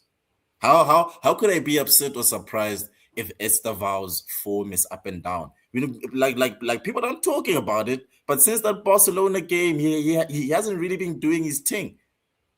How could we be surprised at the levels we are seeing when you are literally trusting people that have never been at this level before? And this has been the case for the last few seasons. How many Chelsea fans have you heard, North? Oh, we just aspiring away from competing for the title. We just one or two players away from competing for the title. So then where are they? Yeah. Where are they? How many summers are these directors gonna have? It's what now? 4 seasons? 4 seasons, 1-2 Billy down the line. Like, bro, I'm still like competing. Even that word for me, it's starting to jar me, bro. Since when was competing for stuff an accomplishment, bro? Like I don't think fans understand how painful it is to compete for a league title. You find yourself supporting rivals, hoping certain teams drop points. Now you're like, oh, rah, like, you know, if Spurs win the game, I'm gonna wear the shirt, and like this. These are the positions you're putting yourself in when you're competing for title. It's painful, bro. Yeah. Just missing out on shit is painful. Why is that our aspiration, especially at this football club, bro? That, like, for me, that cannot be that cannot be the I want to win. It's almost 10 years since we last won the league. Like, I've spent so much time laughing at Arsenal fans. Oh, 20 years. I've been laughing at United fans. It's been time for them as well. Bro, like, it's almost a decade. There's literally some kid out there that started school. He's about to get into high school before he sees Chelsea win the league, bro. Like, nah, man, this is jarring, bro. This is jarring. It's genuinely jarring, bro. Nah, I hear it, man. I hear it because you've seen the standards. You know what it is, yeah? You know what hurts? Obviously, with you've seen everything in it at your club. when you've seen the high standards, yeah, you're like, bro, it doesn't take this long to get back to those standards, innit? The one thing though, Keke, yeah, is you could, even though you guys were forced to change ownership and stuff, you still seen trophies. Do you know what I'm saying? And your club still has the ability, even when not expected, let's say, to win a Champions League with Tuchel, to win 2 trophies with Maresca. Do you know what I mean? 2-3 trophies with Maresca. Like, that's the thing. I get it. It's not the standard that you want. You guys have what, 8-9 years now without winning the league title? It's been a couple of years 9 now. years, bro. 2016. That's what I'm saying. 2016, bro. So, but in that time, you've seen Champions League. You've seen, do you know what I mean? You're still seeing trophies, even though I get why you probably don't fully crash out, but I still get the frustration as well. Because when you see a good side, which you guys are a very good side, yeah, and you're like, okay, we just need certain additions. Why is the club not being ambitious enough to push forward? There's no excuse. Like, they've got a manager in that isn't inept, that is able to work with what he's got, but you got to help him as well. You got to help the manager as well. Because at the end of the day, yeah, if things fall apart, they're still going to question Maresca. If they go, oh, well, let's bring back some players back on loan and play these 18-year-olds. If it goes wrong, they're going to be like, well, we had the aspirations of getting in the Champions League. If he turns around and says, well, you guys didn't want me to, I wanted this player to achieve what you want. What do you want me to do with youngsters? I can't. They're not going to be consistent. They're not going to be able, they're new to the league. They don't have what would you expect me to do? I can't rush a player's development. I can't rush a player's development. And even if you change the system, there's only so much you can afford to cover for player deficiencies at the end of the day. Defenders are going to get caught 1v1. You know what I mean? Attackers are going to be 1v1 through on goal like Esteval, and then they're not going to hit the ground running. They're going to spank it over the bar like Esteval had in the last couple of games. These are things that the manager does. It's not down to the manager. Like, you can't change that. You know what I'm saying? And it's like, I kind of get it, because it's like, with what he's got, it's not like he's had what he's got, not won nothing, and then asking for more money like my manager. He's actually won stuff, you know what I'm saying? He's actually won stuff. So it's like, he should have some credit in the back. Even if they say to him, do you know what, yeah, we'll get you a signing and 1 loanee. Even if they said that, you know what I'm saying? Like, compromise and say, do you know what, look, you're not going to get everything now, because we want to make the certain plays we really want to get in the summer. We'll go all out for 1 player that you really need, and we'll go out for a loanee. So you pick and choose which one you're gonna, if it's a midfielder, defender, if it's centre back that you want to buy, or this and that, and then you're gonna get a loanee, or you know what I mean, and then we'll go forward like that. But it just seems like they're kind of like being wrong and strong, and it's like, why rattle your manager? Why rattle a manager that's actually doing well with what he's got? Why do that? I don't really get it. If he was failing, I'd get it. And I'd be like, nah, bun that. You know what I'm saying? Like, nah. But it's like, Roman always gave managers what they needed to succeed, then judge them. You know what I'm saying? Then he said, then you get sacked. Yeah. Do you know what I'm saying? Like, you've got this. Or what he would do, he'd give them the basis of a team that's already won previously. And then you just need a couple of little additions, you know? Okay, cool. You need this player, you need that player. Cool. Go out there and succeed. But this team is not of the level of those teams. It's not a team that's been winning Premier Leagues and stuff like that. They've been picking up trophies, but it's not to the same level, innit? The way that Roman used to have that team rotating, it's not the same level. So it's like, I don't really give it. It's got to be a little bit give and take. Your manager has to understand he ain't going to get everything he wants. That's just a fact. The same as Arteta's not going to get everything he wants in the summer. A little bit different, because Arteta actually has built this team. Maresca ain't even built that team. Do you know what I mean? Like, that's the team that he inherited. And it's like, he ain't even built that team. And they're making it like it's Arteta. Like, Arteta right now, for me, even if he doesn't get no signings in January, I don't want to hear nothing, because he's had 6 years of building this team and getting the players that he wants and being wrong and strong with the players that he wants. He don't get the same grace that Maresca should get. Maresca ain't built that team. He can't. There was a time Arteta was slightly the sporting director as well, bro. When these men like I think Raul Sanelli and Vinay and them men were there, like he had finals. Yeah, he completely built that squad in his image, bro. Like, until Berta came in, it's completely different. It's completely different. But I'm wondering how you feeling about your boys, my G. I think ever since the Sunderland game, bro, I don't know, something feels off. You know, like prior to that Sunderland game, you know, you and your boys, you were like you're looking imperious, you know, that like that defense was looking like it couldn't be breached. I mean, I remember there was a time where man weren't even conceding shots on target, you know. But yeah, man, ever since okay, cool, the injuries to your center backs, yeah, I hear it. But like ever since that Sunderland game, I feel a I feel a sense of nervousness. Like how are you feeling? Because ever like that Wolves game, bro. This guy. Yo, I couldn't believe it. And listen, I can't talk too much because we like in the Carabao Cup we beat them 4-3 in it. It was a really bad game from us, but we played them at Stamford Bridge. Garnacho played well. It was an easy 3-0.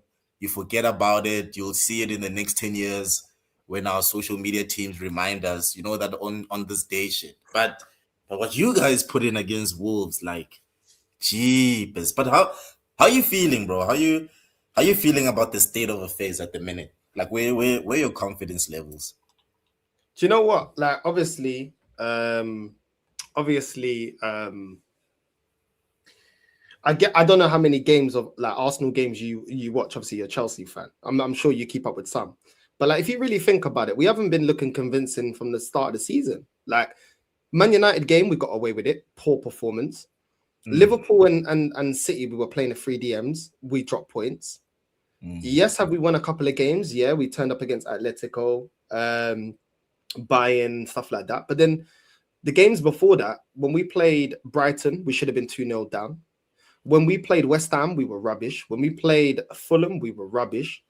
Like, we played quite a few games that we weren't looking convincing, bro. But do you know what it was? You know when your team's not looking convincing, but they're picking up points, the fan base start, why don't mention it? Why are you complaining, kind of thing. If you think about it, like, we've actually not looked convincing on a week-to-week basis. If you think about it, like, then we go what we beat Bayern, and then we start dropping them against Club Brugge. Let's be real, we didn't look good. Aston Villa, we didn't look good. You know what I'm saying? Chelsea, we didn't look good. You know what I'm saying? Brentford was meh. Do you know what I mean? Like, we beat Spurs, but there's a lot of games. Like, I mean, Wolves, you already know. There's a lot of, if you kind of look at it, yeah, it's been very inconsistent in our performances. Like, there's been some great performances, but they've been a consistent. I'm not impressed. Yeah, underwhelmed. Do you know what I'm saying? And it's kind of like I just think this team has just been. It's kind of been all over the place in terms of form, bro. You know what I mean? I can't lie to you, bro. It's been all over the place. I don't think like we've looked consistently convincing this whole season so far. And I think the two biggest things that exposed this team was high pressing teams and teams that play long balls, just direct long balls over the top. Those are the two things we seem to not be able to have an answer for. We seem to be struggling to have an answer to. I can't lie, because you lot pressed us to the point where you guys with 10 men were still the team that looked like they were going to win in that game. If there was going to be a winner, it was going to be you guys. We couldn't deal with your press. We couldn't even deal with it in the first half. We couldn't deal with the intensity from Sunderland. We couldn't deal with the direct football from Wolves every time they counterattacked. The directness from Club Brugge, they had a lot of opportunities they should have scored. Aston Villa, combative, direct. We were getting cooked. Tielemans was cooking us. McGinn was cooking us. Do you know what I'm saying? Watkins was cooking us. That was a rough one. that was a rough one. Like Ødegaard must hate the Premier League, bro. I don't know why he's still in the Premier League. Like, he's just ducking out of tackles. I don't know. It's interesting. It's interesting. I think the last time we spoke was after that Sunderland game. Looking forward to the Brentford game, and yeah, man. For me, it's. I'm looking just from the outside looking in. I don't know. Like, there seems to be like a glass ceiling. I think we know fundamentally the issue is the manager, bro. I think it's it's the manager in it, but I would have imagined maybe like at this point the players would be better at managing themselves. I don't know what's happened to Saka, for example. Like his form has fallen off a cliff. Like yeah, cool. Like I 1,000,000% understand. Like Arteta's run, like say Arteta, like saying Arteta's run Saka into the ground is an understatement. You know, like that's for all the people that know a pimp named Slickback, I had a bottom bitch, bro. Like, yeah. Was Arteta's put Saka to work, bro. And it's like, okay, cool, I hear it. But like the levels from Bukayo Saka, man, this season, man. He for me, he's been piss poor. I'm sorry, bro. I'm sorry. It's been nowhere near the levels I've seen this guy play at. And even when I believe fundamentally he's not the player many Arsenal fans think he is, I would have thought he would have managed himself better at this point. Someone like Ødegaard as well. Like bro, like you know what pisses me off about certain people, yeah, North, yeah. You know when there's someone you know that if they just decided to lock in, bro, they could do great things. Like there's certain things that were given to you by God, bro. There's certain talents that were given to you, but you're just fucking around. He seems to lack the temperament to just rise and be like, you know what? I'm gonna lead this team. I'm gonna push this team forward. The only player I see doing that is Declan Rice, bro. Declan Rice seems to me, him and Magalhaes and Timber, they seem to be the only players in my mind that are thinking by hook or by crook, we have to win. We have to win. When I look at the rest, when I look at the rest of that team, I'm not sure if the hunger's there, bro. I'm looking at Eze. You've had an extended run in the team. You put in a good performance against Spurs. What else, bro? You were supposed to be a key player, bro. You get me? Like someone like Gyökeres, cool. The manager is stitching him up for days, but like, bro, come on, bro. Like find it within yourself to do something, bro. Even if like there's, I think there's a story Thierry Henry likes talking about when he decided to switch flanks. He scored a goal, and then Pep Guardiola took him off because there's a system to follow. Yeah. But for me, I'm like, you know what? Thierry Henry told himself, this is shit. Like, I'm not getting the ball here. I'm going there. I'm going there, and I'm going to show my quality. That's exactly what he did. How why isn't why isn't Gyökeres be like, yo, you motherfuckers, pass the ball. Pass the ball, bro. Pass the bloody thing. Like you see me running, don't you? Pass the ball. I remember the last time we won the league at the Conte, we were playing West Brom, 1-0. Absolute stinkfest, bro.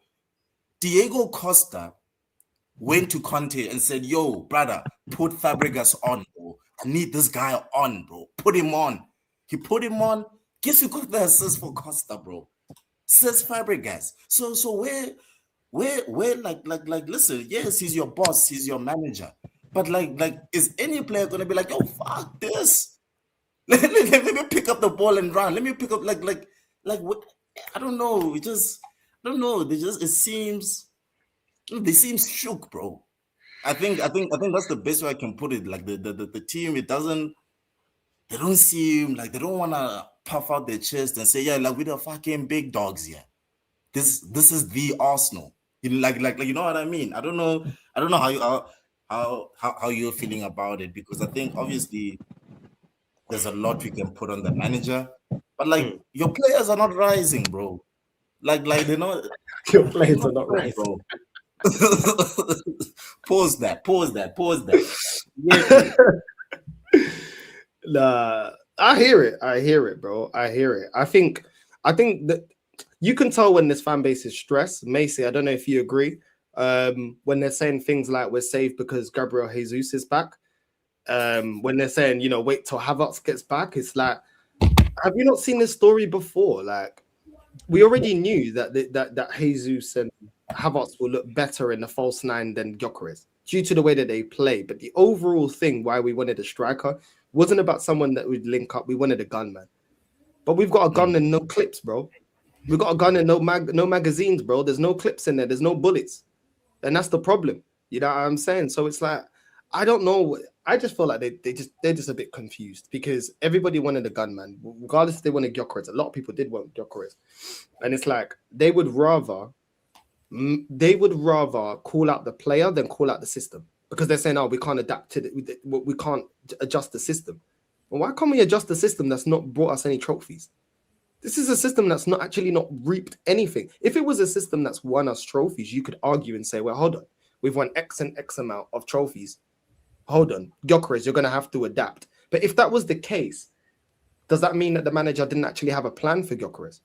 Because we didn't bring him that late in the window, and it's like you're struggling to understand how to bring him into the game, or you're not all the players are not listening to you if you're instructing them to pass to him. But I don't feel like the players are not listening. I feel like if he instructed the players to pass, they would listen, bro.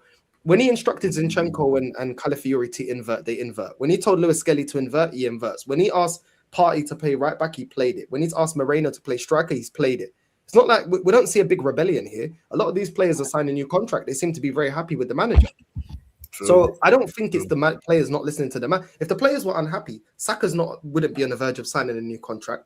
Gabriel signed a new contract. Saliba signed a new contract. Do you know what I'm saying? Timber's about to sign a new contract. So I don't think it's the players not listening. I think it's the manager not knowing how to coach him into the team. He wants him to do the work that his previous strikers had. But then it's like, why did you even bother buying a striker? Like the last time we won something was with an out-and-out proper striker, Aubameyang. Like you've learned nothing from that. Like that says something. He's bought 2 strikers. He's played 3 players in that role, Havertz, Jesus, Moreno, and we've not won anything. So clearly, you won something with a proper striker. I didn't see you demanding Aubameyang to do the false 9 and drop in deep and all that type of stuff. Bro, at the end of the day, there's certain games you can play with a false 9. That's fine. Different play styles, different teams, you need different types of players. That's fine. But what is the point in having this player if you're not going to utilize? What is actually the point, bro? Like there is actually no point. I have no problem. You know what it's like? Yeah? It's like having that.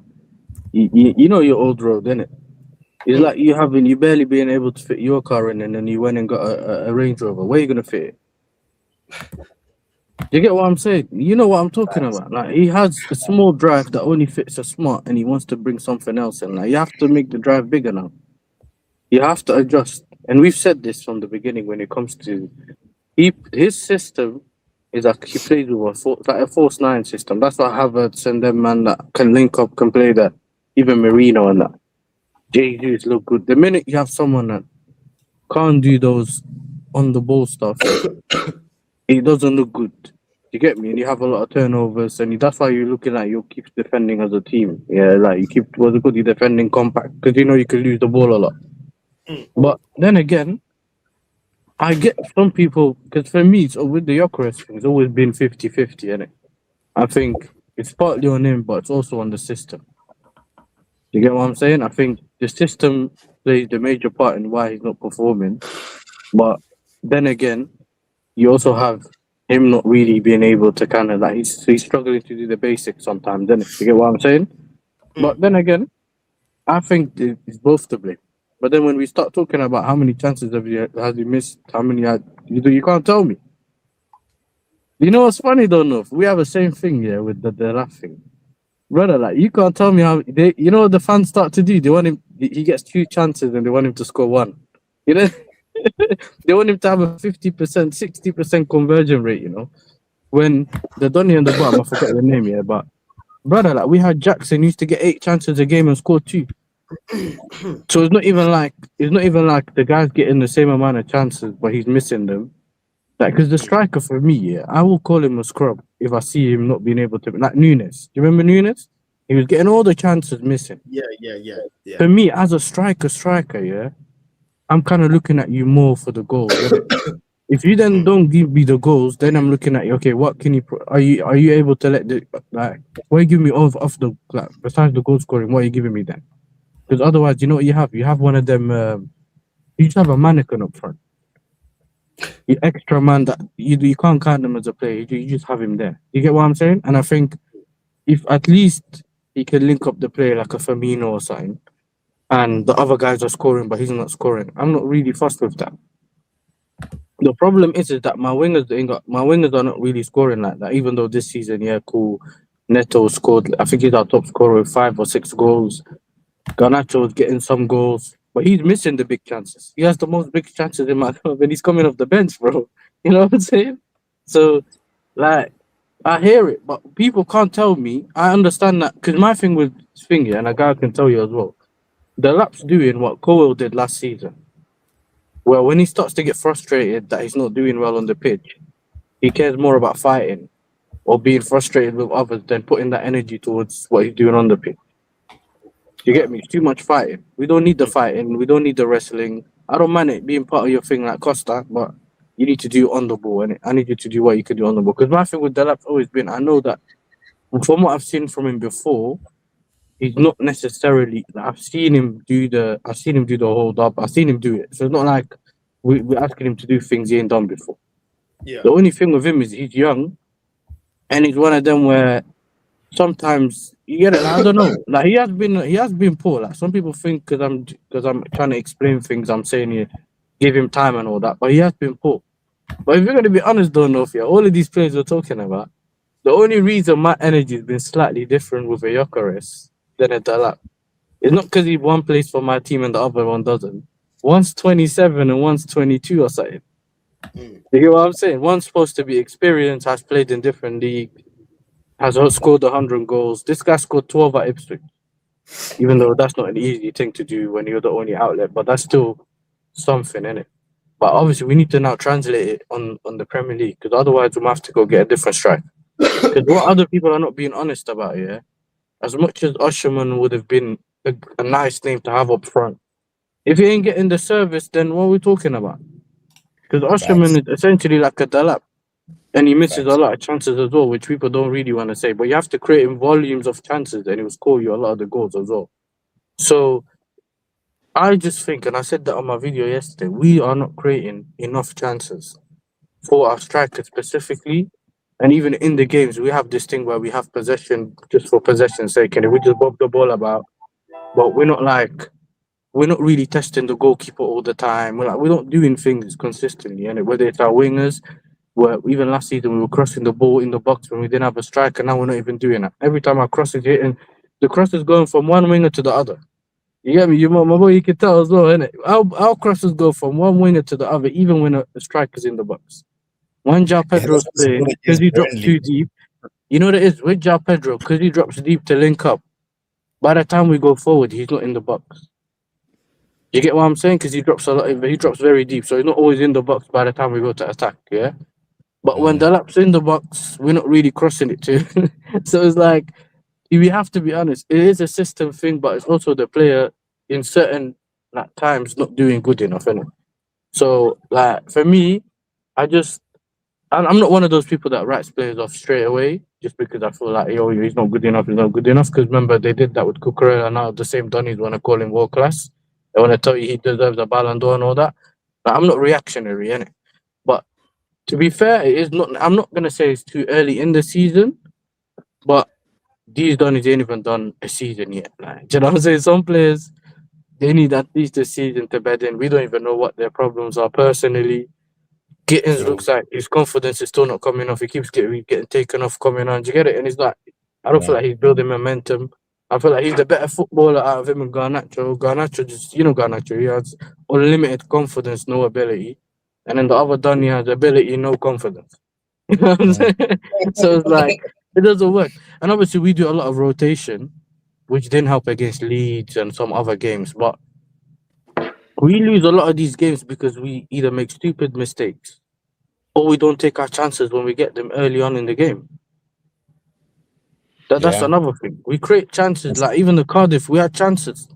We had a few chances before it started to get a bit shaky later in the game, but If you don't take your chances, that's what later in the game, that's how it becomes. It becomes cagey, and one mistake, one guy falls asleep, and we concede. So, yeah, man, that's just.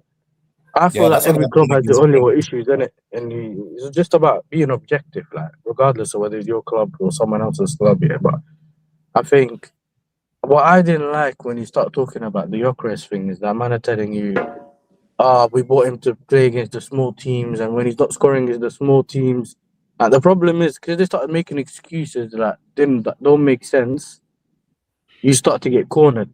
Do you get what I'm saying? And now they're turning on the player because they're like, yo, he let me down.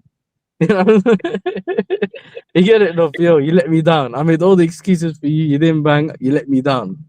So listen, it is what it is, bro. It is what it is.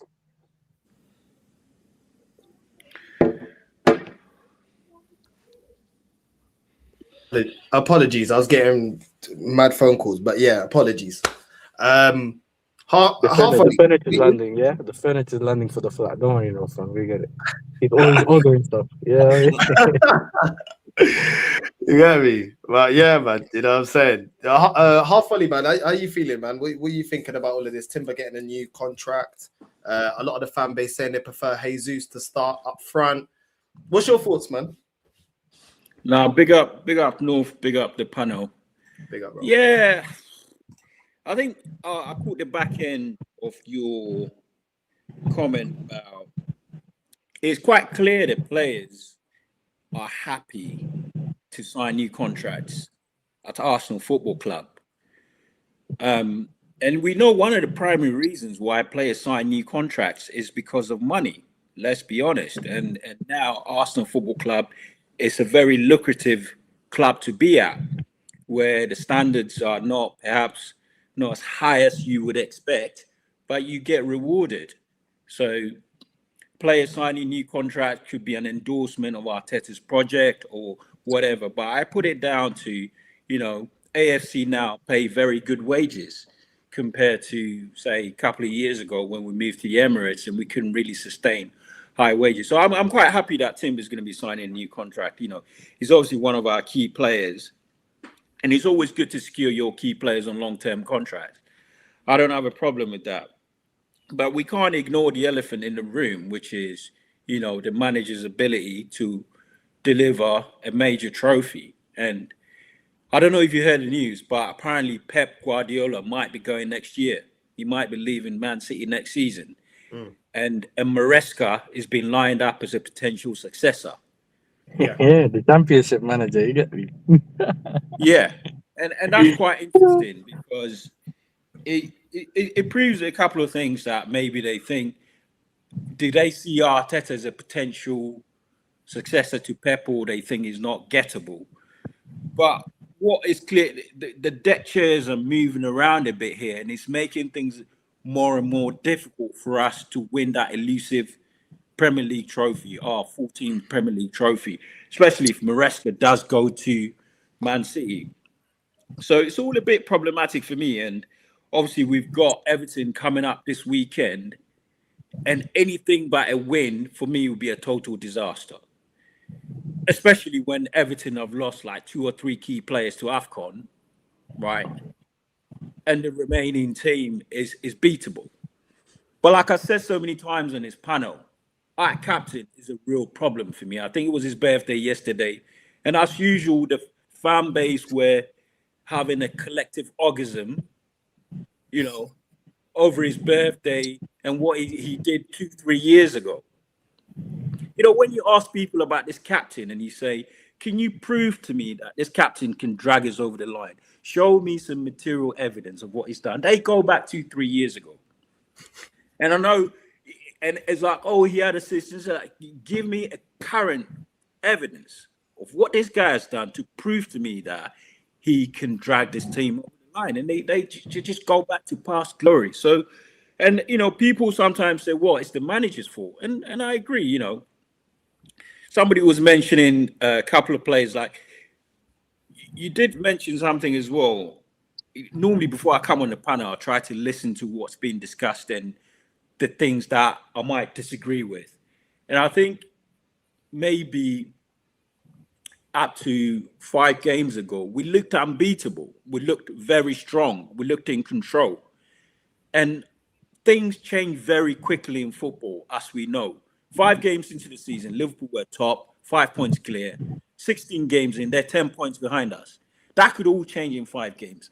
But what really worries me is that we've lost our way a little bit. We've lost our balance. We look a bit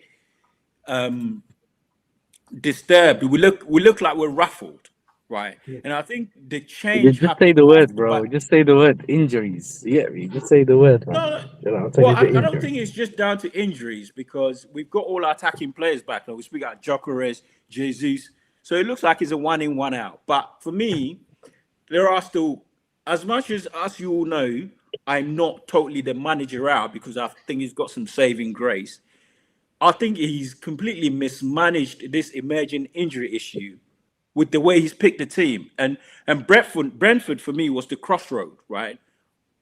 His failure to rent players at Brentford has really had this cascading effect where we didn't, Rice, we then had to go to Villa at 12:45, having not rested players against Brentford. Even Brentford rested their players. And now we're paying the price. Now we've lost Ben White, we've lost Mosquera. Suddenly the injuries have become a bit disruptive. So, yeah, injuries are an excuse. But this squad now, like I said, our squad is the deepest squad in the Premier League, pound for pound. And the reason why suddenly we look like we're on the ropes is because of the mismanagement of the squad and the manager's inability to implement effective rotation. And we've got a captain of Brentford warming our bench who would probably start in any game for any of the top 4 or 5 sides. So that's all very problematic for me. So when it's all said and done, we all come back to the same, same reasons and excuses. I think for Chelsea, one thing I'll say is when it comes to Arteta, for me, it's a family discussion, right? This is a family discussion. And I really take exception to other opinions are welcome. But whatever you think of Arteta, he's our Arteta. It's a family discussion. And sometimes I think other fans get too carried away with the conversation. They get too carried away about his imperfections, his shortcomings, his this and that. That's all well and good.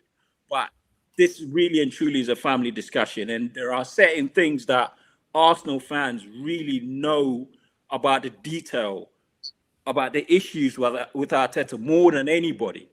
This is not a superficial conversation about his shit, he doesn't know how to pick tactics. We know deeply the issues with this manager and we can discuss it constructively. So I welcome, other opinions and other people saying, is this and this and that. I think sometimes you've also got bigger problems at your club than Arsenal. This is not to say that our manager is infallible. Oh, don't worry, man. Arteta's the biggest problem in this club, though. Arteta is the biggest problem in this club, though. The biggest problem. Listen, before you go there, Aaron, I have a question. I have a question for Health Volley then. It's the biggest problem. One sec. I was on a panel yesterday. It's a common denominator, bro. It's a common denominator. You can go down every facets of injuries, seasons when we didn't have injuries. 2 seasons now when we did. We had big squads. We had little squads. He was a new manager. He was a rookie. Now he's in his 7th season. When are we just going to grow a set of bollocks and just go, do you know what? Maybe this manager just ain't it. When are we all collectively just going to realise that it's almost like he's our kid. When you're making excuses when he's been bad and you're like, do you know what? He's actually a good kid, really. He's a good kid, really. Why all the excuses? Why all the excuses? At the end of the day, I'm not going to tell anyone how to support their football club. If you believe in Mikel Arteta, that's all well and good. All the power to you. I believe in historical facts that he is a failure. And I've got 19 consecutive competitions of failures, excluding the 4 that haven't came to climax or fruition this season. He's a failure. He don't win anything. He hasn't won anything in 5 or 6 years. He's not a rookie anymore. He's had his own way in almost every single facet of management. And he still can't get substitutions right. He's in his 7th season in the Premier League. The 7th season in the Premier League, managing the 3rd biggest club in England. And you're telling me over the Sixth hundreds, season, not seven. 100s, I think it's 100, six. and it's his 7th season. He's had 5 full seasons. He joined halfway, and this is his 7th one. Anyways, I digress. Thank you very much. You've destroyed my point. Either way, if you're telling me that after all of that, he still cannot rotate, he still can't rotate. That's Sunday league management. You're telling me that he can't notice that Declan Rice is blowing out of his backside. So what does he do? Oh, he plays him for 90 minutes in pointless games. I'd done a show about 5 weeks ago before Gabriel Magalhaes got injured. And it took me about 5 minutes to establish where we could have saved 25% of his workload. What happens the following week? Oh, yeah, injured. Like, copy and paste so many players. Look, you're saying when are we just going to look inwards and go, this manager just ain't it? I could sit here and reel off examples for absolute fun. It's frustrating now. When are we just going to go, maybe the manager just isn't good enough? When are we just going to all sit there collectively and go, do you know what? He ain't good enough. If he was good enough, we'd have a bit of silver in 2021. We'd have a bit of silver in 22, 23, 23, 24, 24, 25. And who knows this year? But we've got nothing. People say, oh, we've got some records, though. He's breaking records. No one gives a shit about records. No one cares about records. They're a fancy-looking thing when you sit it next to silver. If Arsenal hadn't gone and won the Premier League title when they were invincible, they'd have just had a good season when no one beat them. Chelsea, when they conceded 15 goals and won the Premier League, no one would have given a shit. They'd have just had a good defensive record. If Liverpool got one more point than the Centurions, no one would give a fuck about Man City Centurions. No one cares about all these stupid little records. And by the way, there's enough negative records to counteract his positive records. But this fan base just will not. They'll block that out their head. Oh, no, well, yeah, it is the best we've ever seen. The best we've ever seen. What are you, 15? You must be 15. Listen, you're saying a lot. It sounds like you just want to have a run, right? And I haven't come on here to sink and buy off. You know what I mean? Yeah, but you're just having a run at this stage. I mean, this is not to say some of the things some of the things you're saying is valid, but you're also having a run and you're going on this diatribe, right? That ultimately, we know we're not stupid. We know the buck stops with the manager. When a team is failing, so saying that, oh, when are we going to say Arteta is the problem? It's a bit academic. Everybody in football at any club knows that when a team is failing, ultimately the manager is held accountable. So what you're saying is not a surprise or something that is falling on deaf ears. We know that. Hold on, Volley. What accountability has been given to this manager? Because I just want to say this and I'll let you continue. Sorry. Where's the accountability? Because for the last 3 years, everyone said if he doesn't win it this season, he has to go. Give it 4 years. Every single time it's time for accountability time as a fan base, most of this fan base start moving backwards and saying next year. There actually hasn't been any accountability. There's actually been excuses to extend his contract. This is why last season he was supposed to win the league or get out. The club extended his contract, when we could have just allowed him to run down his contract to the end of the season and adjust it then and assess the situation then. The club extended his contract. The fan base, like the people that back this guy, and we know who they are, all of them at the start of the season must win it. At the end of the season, but we need to get Gyökeres, but we need a striker, but we need a number 10, but we need this, but we need to give him another year. So where's there actually been accountability for failure while Arteta's been here? Okay, we know that the arbiter of accountability are the owners. And the ultimate test is when they sack him. As fans, we cannot administer accountability unless we go and protest like we did with Wenger. He signed contract after contract when it was obvious that his time was up. And what role fans played in that is that we made his position untenable to the extent that he had to leave, right?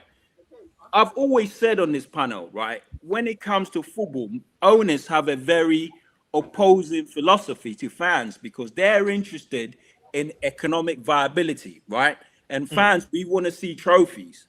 What's happened with Arteta over the last couple of years is qualifying for Champions League football, bringing in revenue, has helped cement his repertoire and his credibility with the owners. Hence why he keeps signing new contracts, right?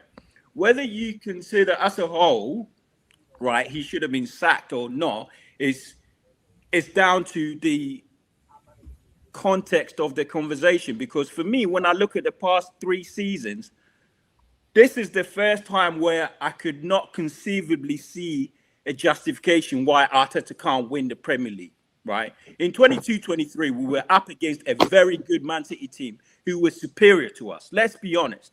We had a good run, right? We had a very good run. We flattered to deceive. We were in a title race that nobody expected us to be in, and we fell short, right? Fair enough. The ultimate winners of that competition were much better than us. In 23-20, so I think that Man City team won the treble, right? 23-24, we had the most points, etc. People can call all these things. But again, we came up against a superior team, right? There's only one team in the league that can win the Premier League. And ultimately, when you fall short, you look at who overcame the challenge and did better than you. And you ask yourself an honest question, were they better than you? And I think in those 2 prior seasons, you could argue that. Last season was an absolute disaster for various reasons, right? And that's the one area where I think if Arteta's been sacked, I would have had no problems, because the performance was not consistent with the resources that we had available. Now we've come to this season and we've actually invested in all areas of the pitch. We've got depth. We've got the injuries are not excused anymore. We can't, like I said, we can't blame in the war in Ukraine or Abramovich failing to, release £2.5 billion from Chelsea Football Club. Now the manager's got no excuse. He's got everything he needs. So, okay, why is he still running players into the ground then? I agree with you, yeah. We've signed 8 players this season. Like, I didn't expect us to. I wanted us to. I didn't expect us to. It was a good winner. Why are we still seeing Declan Rice staying on the pitch for 90 minutes? Why are we seeing Gabriel, while we're 4-0 up, I meant to say, why are we seeing Gabriel subbed on v Port Vale? Why are we seeing Gabriel subbed on in Carabao Cup v Brighton? Why are we seeing all of this madness? Why are we putting a first team out against absolute nobodies in the Champions League? Look, this is what I'm saying. You could give this guy 50 players. You could give this guy 60 players. He's going to get them 11 players and he's going to absolutely run them into the ground. Look at Bukayo Saka. Look at Bukayo Saka. I don't care what anyone. I love that kid. He is probably the reason why Mikel Arteta is still in a job, by the way, because he carried Arsenal Football Club. And everyone was celebrating, oh, we broke Paul Merson's record of consecutive games. He's a teenager when he'd done that. That's nothing to be celebrated of. You're Arsenal Football Club and your teenager is breaking the most consistent record, which means you're relying on a kid. That's poor. That's poor. Look at the state of him now. Look at the state of Timber. These are all decisions that he made. Timber went back out. He went back into half-time at Nottingham Forest and he came back out. Why did he come back out? He's pushed Thomas Partey on the field. He's played the likes of what do you call it? Ben White's while he's needed clear surgery. Declan Rice with broken toes. He doesn't care. This man does not give an absolute flying fizzle about the welfare of these players. He's just got his starting 11 and he will run them into the ground, whether he's got 50 players at his disposal or 70. Why is he not rotating? If you can't rotate v Wolves, if you can't rest Declan Rice and Saka v Wolves, when are you gonna? Wolves 2 points. Wolves, the worst team. That, by the way, the Wolves fixture. Can I just add this? Was probably the easiest fixture in football history that weekend. Name me an easier fixture across the globe, and we still managed to fart arse it around with playing our first team. When can you just go? It's probably the manager. 5 years we've got. It's not a bite size. It's not 5 months. It's not like, oh yeah, we only signed him in December. Give him a chance. We signed him in December in 2020 for crying out loud. He won us an FA Cup and has done absolutely nothing since he started spending money. Bruv, to the right hand side. You're cool, by the way. I'm not digging this out. It's a conversation. But in 2019, in December the 20th, when he took over, did you expect, fast forwarding 6 years later, that all you'd be saying after spending £1 billion was, we qualified for the Champions League 3 times in a row, though? It's nonsense, mate. Like, you beat Madrid as well. Don't forget, you beat Madrid. That's another trophy. Yeah, beat Man City. That's another one. Beat PSG on the XG, but look what happened when we played them in knockout competition. We got the piss taken out of us. 100%, Aaron. I absolutely agree with you, Aaron, because this manager had so many chances to get us over the line. And every time we're in some sort of pressure situation, we fold because this manager can't handle the pressure. Because I can name you any single thing, like every single game we have been through over the years when we are in some sort of pressure. Because the Villarreal game with Unai Emery in charge, he had his chance to win that game and get us to the final. But what happens? Unai Emery stinked out a 0-0 draw and sent us out because Unai Emery always has a plan to outbest Arteta, and it's working because Unai Emery knows everything about Arteta because of the whole Spanish connection. And the fact is, when we played Aston Villa, Unai Emery used the genius mind to outwork Arteta because when they got that first goal, that was genius from Emery to keep Calafiori and Eze out, like Eze out of the match completely when they got the first goal. And then the second goal, the late goal from Buendia, all because of Emery's genius, because Emery knows exactly on how to get his team clicking. Because Aston Villa this season, they are really looking like title contenders for me. And I know that for me, like it is a bit early to say that they could win the league, but I still think of them as title contenders too.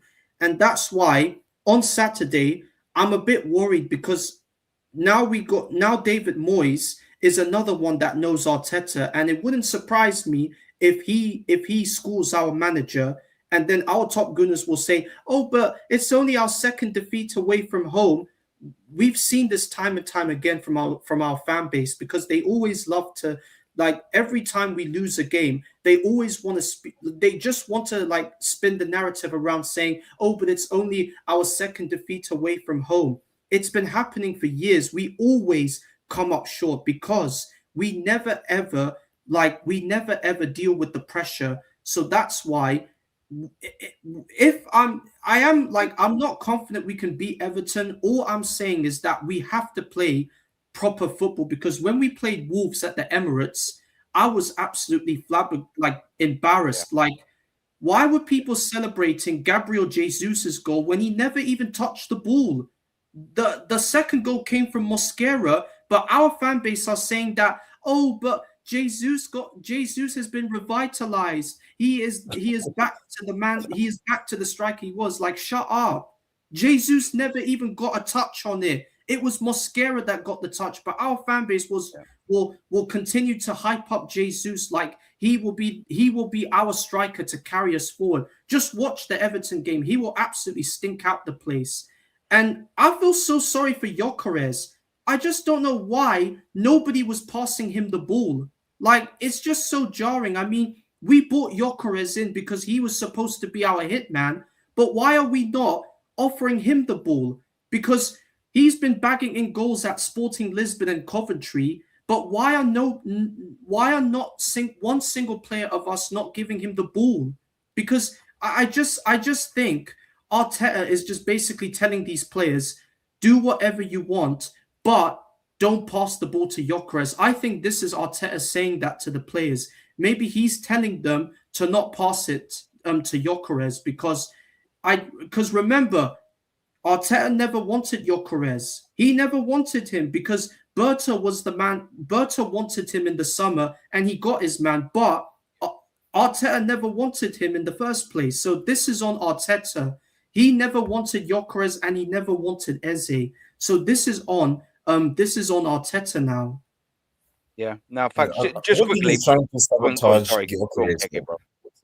Yeah, I was gonna say I wouldn't say he's like he's trying to sabotage Gyökeres. For me, the Gyökeres situation, it actually reminds me a lot about Nicolas Pepe when he signed for Arsenal after a pretty good season at Lille. And I think within those two players, I'm kind of seeing the same issue. I saw the same issue with Timo Werner at Chelsea as well. When you do have football players that play well in transition, I think naturally it's difficult to translate that sort of playing style at the top level if that's not how your team sets up. For me, it's like teams that come up against Arsenal know that Arsenal is good, right? They know if you can sort of give them a chance, they're more likely to punish you. So it wouldn't make sense for a team to set up with the sort of line that gives Gyökeres one of the best like people know this, like we know it, opposition teams know this. If you give that guy space and he gets played in behind, he's more than likely to punish you. People will sit back. Like with Chelsea, for example, when we were being managed by Pochettino, teams didn't respect us, which means we had very open games, and this is where we saw Cole Palmer thriving a lot in that sort of space. Fast forward a couple seasons with Maresca, teams are setting up in low blocks because they know you will get punished. So for me, I just think naturally for a player whose strengths rely on space at the top level, you're gonna struggle. Like for me, I just think that's the case. However, in terms of how Arteta is using him, I don't I don't understand it. I don't understand because in my mind, surely, whether you want the guy or not, people sat you down, they showed you how he plays, they gave you an idea of how to get the best out of him. I can't imagine an institution of this size wouldn't just do that due diligence. And this is a marquee signing, by the way. This isn't a unknown quantity where let's see how he fit. This is a marquee signing. This is someone that was supposed to propel this team to glory. That's what he was brought in for. So for me, I would like, yo, change the system, bro. Like this, for Yep. me, it's All right. literally saying like you've been given a Ferrari. Yeah, if you don't know how to drive a Ferrari, hire a driver. Let that driver give you a few lessons, and then you can learn how to control this supercar that you have. But for me, it's like I don't know. I think my mind would be blown if he's actually instructing players to not pass this guy the ball. Like this is a multi-million-pound investment. He's struggling to get the best. Like he's not even. I don't think he's even getting 20% out of this guy at the moment. Why? It's your system. So change the system. And the thing is, over the course of what 40, 50 games, you don't have to play one way game in and game out.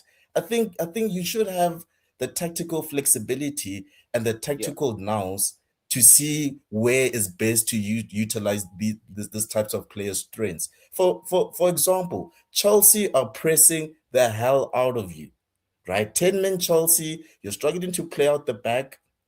The line is relatively high. That's a good opportunity for Victor Gyökeres to showcase his strengths. Like it's a simple instruction. Be like, yo, guys, like listen, bypass that midfield. You are struggling to play through it, bypass it then. Go over the top, see what happens. If it fails, if you try something 10, 15 times, cool. It's not working, then we can assess whether he's a player of a good level or not. But this sort of management right now, it's baffling. It's genuinely baffling. I don't know how you guys are feeling about that situation, even though like I did say, it's just tough to tailor a team to play transitionally at the top level.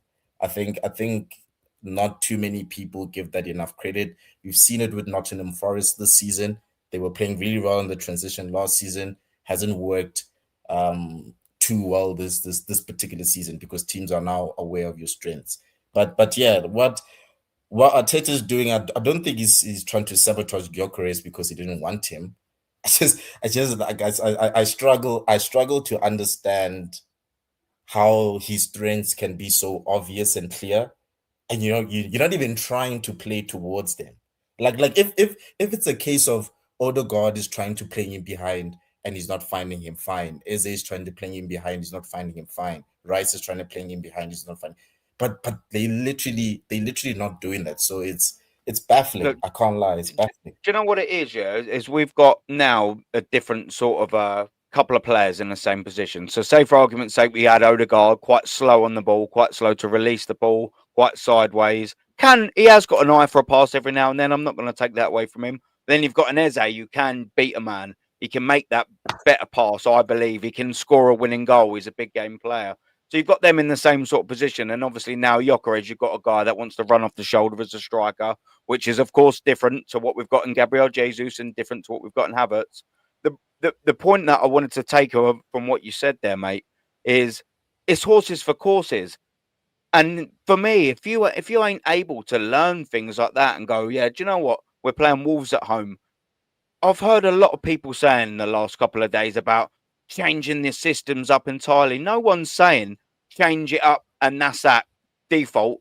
What we're saying is you should be able to adapt certain tactics, certain styles of play, certain formations, certain this, certain that, certain players for certain games, i.e. Victor Gyökeres. You know, no one's saying, okay, you know, it ain't quite worked for him under this system, and I do get that, but change the system for Wolves at home.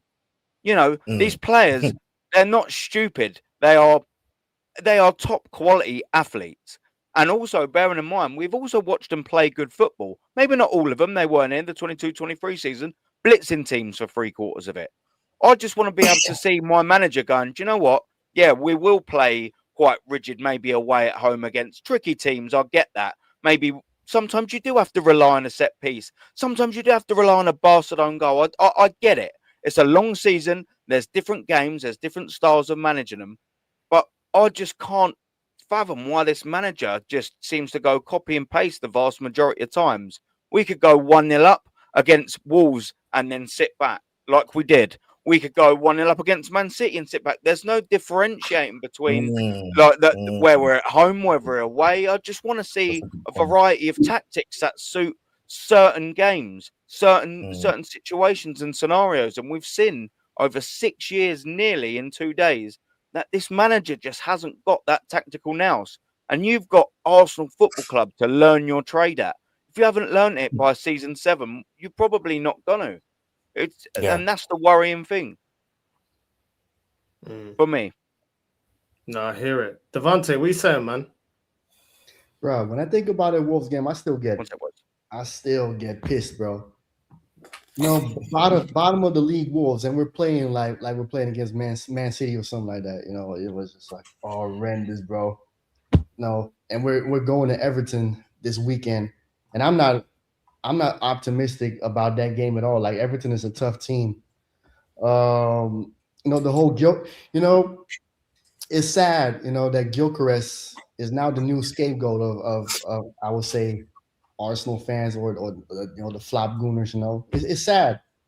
It's sad because the same guy, right, that came 2 seasons ago from Chelsea, right, the German Yamcha, Kai Havertz, got all the time in the world when he was scoreless for like what, almost 10 plus games or something like that, and then he needed a sympathy penalty against Bournemouth to get going. Meanwhile, Gyökeres already has more goals than Havertz before that time. So it's sad to me that people don't want to give him the same time simply because he's not a player that Arteta wanted. You know, and I've been saying, you know what? If y'all Gyökeres out, I'm Gyökeres in, because y'all going to give him the same time that y'all giving Kai Havertz and all these other signings that Arteta brought in, like Marino, everybody, like they deserve time too. Like Gyökeres deserves time. Kivior, look how much time Kivior got. Huh? Kivior got loads of time. Yeah, exactly. Like, so why? So all of a sudden, oh, you know, Gyökeres not good enough. This and that. Listen, man, I don't expect Gyökeres to play like Thierry Henry or Adebayor or somebody like that. Like, he's not that great of a striker. And I've been saying that the striker market nowadays isn't that great like back in the day. But Gyökeres came back because not even Darwin Núñez in Portugal, right? But when he played for Benfica, scored as much as Gyökeres. So the guy obviously has an eye for a goal. But this system is Saka, Ødegaard, and Inshallah. Saka has been off, and Ødegaard has been off for a damn good minute. So what are you going to do? Are you going to tweak the system, or are you still going to rely on Saka or Ødegaard or whatever it is to carry you, bro? This is a team sport, by the way. You cannot expect one man to carry your ass for like a whole season, bro. Saka already like playing like you're on crutches, and Ødegaard, I know like this guy. I've been calling him the Norse Frenkie de Jong, right? Because he likes to play postman football, right? I might as well sign you up for UPS if you want to, Ødegaard, right? So tweak the system. Because you cannot tell me Gyökeres cannot operate. You can also not tell me that Eze cannot operate in the system. Because I also seen people on Twitter talking about Eze is Crystal Palace level. Oh, he's the Hakim Ziyech of Crystal Palace. He was the Hakim Ziyech. Listen, y'all already know by now that I'm an Ajax fan. Hakim Ziyech at Ajax was a far different player when he was at Chelsea. Way better. And Ten Hag operated him better than Tuchel or whatever manager he had at Chelsea, right? So of course you're not like, it's a whole different thing. And Eze is a maverick. Eze gonna lose the ball a lot. Eze might not be as I would say consistent in front of goal, but Eze, those are players that only need one moment to decide you the game. Those are players that win you championships. Those are the players that win you championships, not the robots. Eze, that's a player that you need in your team. And for people to say, oh, he's Crystal Palace is a level. Well, if that's the case, then Crystal Palace are better than Arsenal because Crystal Palace got one of FA Cup and a Community Shield. Even though I don't rate the Community Shield, he got them their first ever silverware. Eze was probably the best player, arguably, on that team. So how all of a sudden Eze is Crystal Palace? Okay, then Arsenal are below Crystal Palace if we're talking about that, right? Because Eze's not a slouch, you know. And it's crazy to me that City are only 2 points away from the so-called favorite Arsenal. Arsenal were considered favorites for like a few months ago, and all of a sudden now City, who was actually looking not so good, right, beginning of the season, all of a sudden looking like they're coming. The Blue Sharks are coming. Whose fault is that? You know what I'm saying? Whose fault is it that every player is now breaking down with a hamstring injury? We're talking about non-contact injuries, people. You know how that happens? Fatigue. So there's a certain manager now who's working these players to death like it's a sweatshop, like we're in 1940 Germany or something like that. Well, that's crazy to me, bro. You know, well, like somebody in the comment section put it there. December 20th is the fifth or sixth year that Arteta signed for Arsenal. Yeah, I think it's the 6th. Yeah, it's 6th. So 6 years, right? Now with the team that he invested in, players are breaking down from almost like hamstring injuries. Only like one FA Cup with a team that he didn't assemble, by the way. That was Aubameyang and Pepe doing all the work, right? But he got rid of him. So 6 years, peoples. Now, for every Arsenal fan that is pro Arteta or on the fence, I'm an Ajax fan. Y'all have more money than Ajax. Y'all in a better league than Ajax. Y'all probably have a bigger brand than Ajax, arguably. How come when we signed Johnny Heitinga this season, Johnny Heitinga was out by October, and that was the guy that was he deserves all the time like Arteta. Oh, look at Arteta, Arsenal. He also got 6 years to this and that. Meanwhile, the motherfucker's out, and now we're playing much better. So how come that y'all have all these excuses for a guy with much more money than an Ajax, with a better league than Ajax, better players than Ajax, yet this guy needs 6 years to operate a team? This is not his first season at Arsenal. If it was his first season, I could give him time.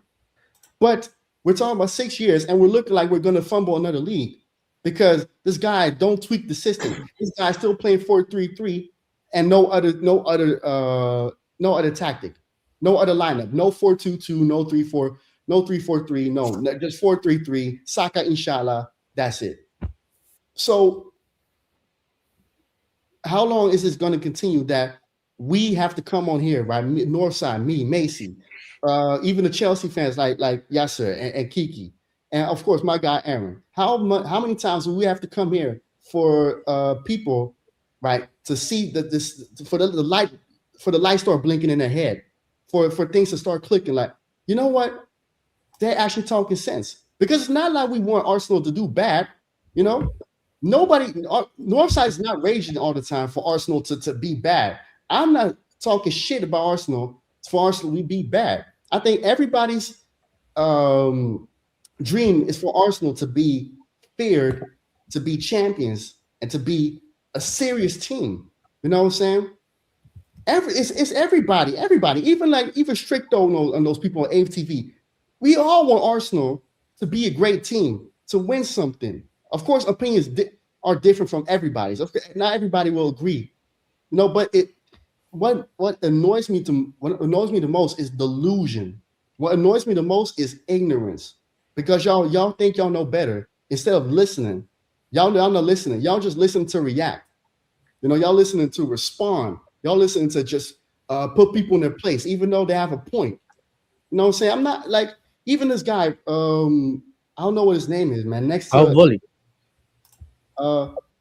Half volley. Yeah, like he might be more Arteta in than most of us, but he has some points, and I'd rather listen before I respond and say, okay, you know what, you ain't talking sense, but he actually saying some stuff though. Ain't nothing wrong with that. Do you know where I'll as well give credit to Half Volley as well? Because he can appreciate the other side of opinion. Do you know what I mean? When I was talking, he was like, do you know what? Yeah, I can understand where you're coming from. I do the same thing.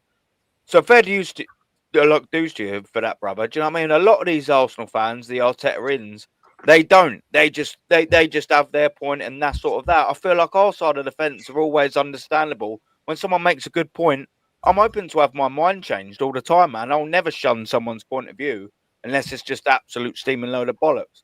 So, like, that's just probably the good lines of a healthy debate.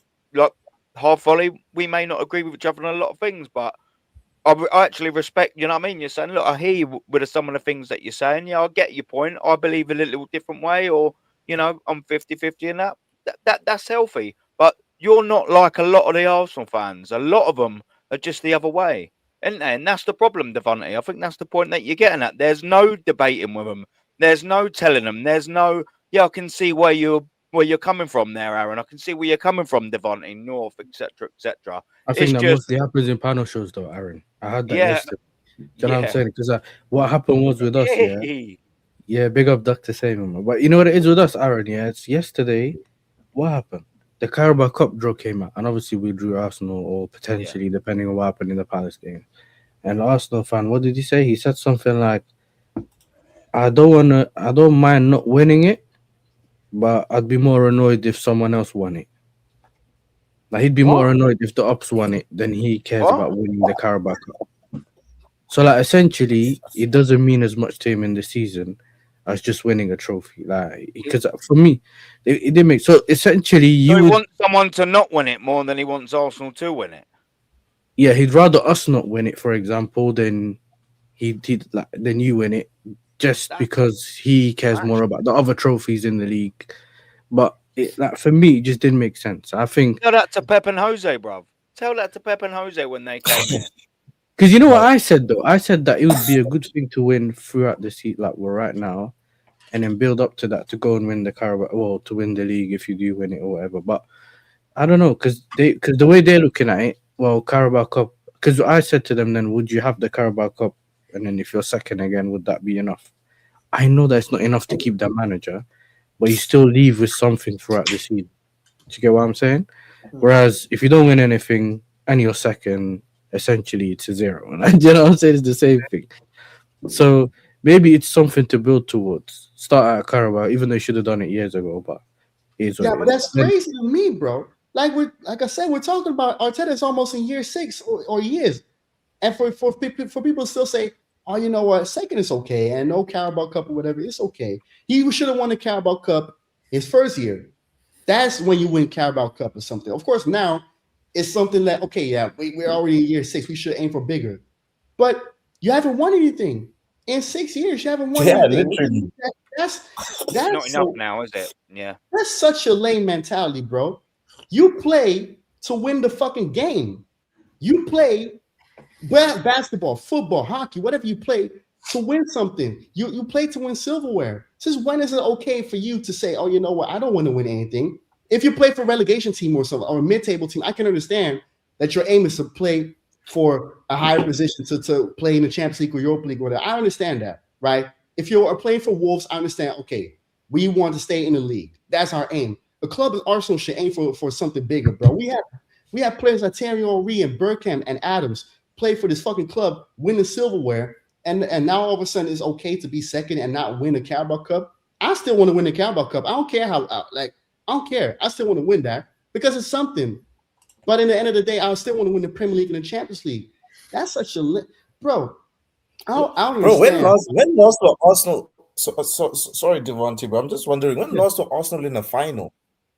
When last did Arsenal have a chance Last time was in a play final. for a trophy? Last time we won the FA Cup. The final was the FA Cup. The time before that was Baku when you lot slapped us up. Yeah, 2019 that was the last European. Thank you.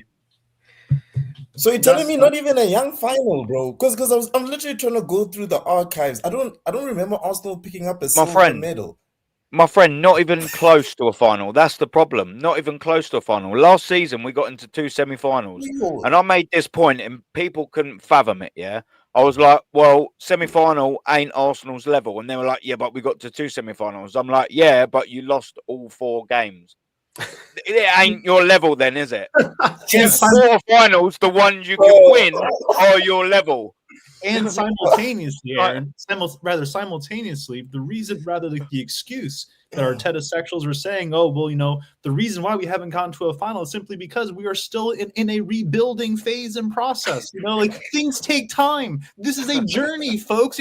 I mean, for God's sake, how entitled are you to expect rather the Arsenal should be rather in phase 1? Yeah, because apparently, you know what it is for me recently. Yeah, I've just been hearing this whole Arteta's dragged us out the mud thing, yeah.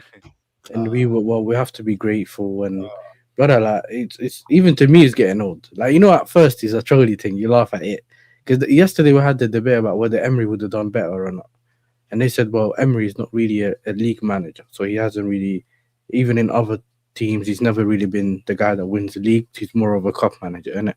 You could say it's not that, but would you have done better? I was like, brother, I worked at Villa when he got the job because Steven Gerrard thanked the club and almost relegated them. So, brother, look where they are now. He's potentially fighting, if you could say he's around the title race or outside of it, potentially top 4, depending on how his season goes. Yeah, but he spent 230 million euros in one summer and all this rubbish. And I'm like, brother, but he looks like he's a better manager. So far, he looks like he's a better manager, and he's won stuff, and he's beaten Arteta. He gets the better out of players, doesn't he, Yasser? He can improve players, and he gets the best out of them, doesn't he? Do you agree with that?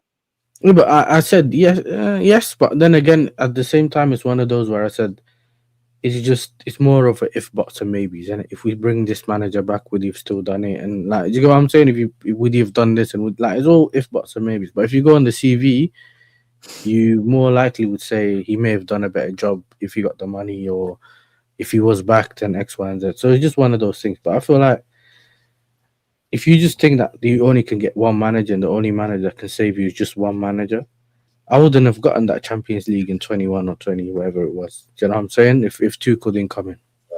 So sometimes you have to be able to want to take that risk to move forward. If you're not willing to take the risk, you'll stay in the same place. Well, he got you to quite a few finals, didn't he, Tuchel? I think it was 6 finals or something like that. And only 6 finals, right? Only 6. Yeah. We played Liverpool so many times in the Carabao Cup and we lost, and we had them in some other competition. But we would get into finals. We even got to was it the semi-final with we got to the final of the Carabao Cup with Pochettino. Yeah, we got to the final and we lost. We lost to Liverpool. We lost against the Liverpool kids, and then semi-final against City. Do you know what I'm saying? So you have to at least try to get as far as you can and win it once you get there, which is why I wasn't really that annoyed about the Cardiff performance when you make that many changes. But at the same time, it's about getting to the semi-final and then winning, trying to just make sure that you do enough to win.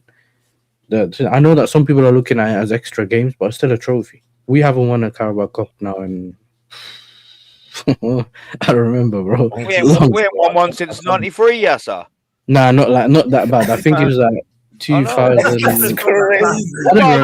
I was 4 years old. Do you know what I mean? As old as me, bouncing around. 1 year old, man.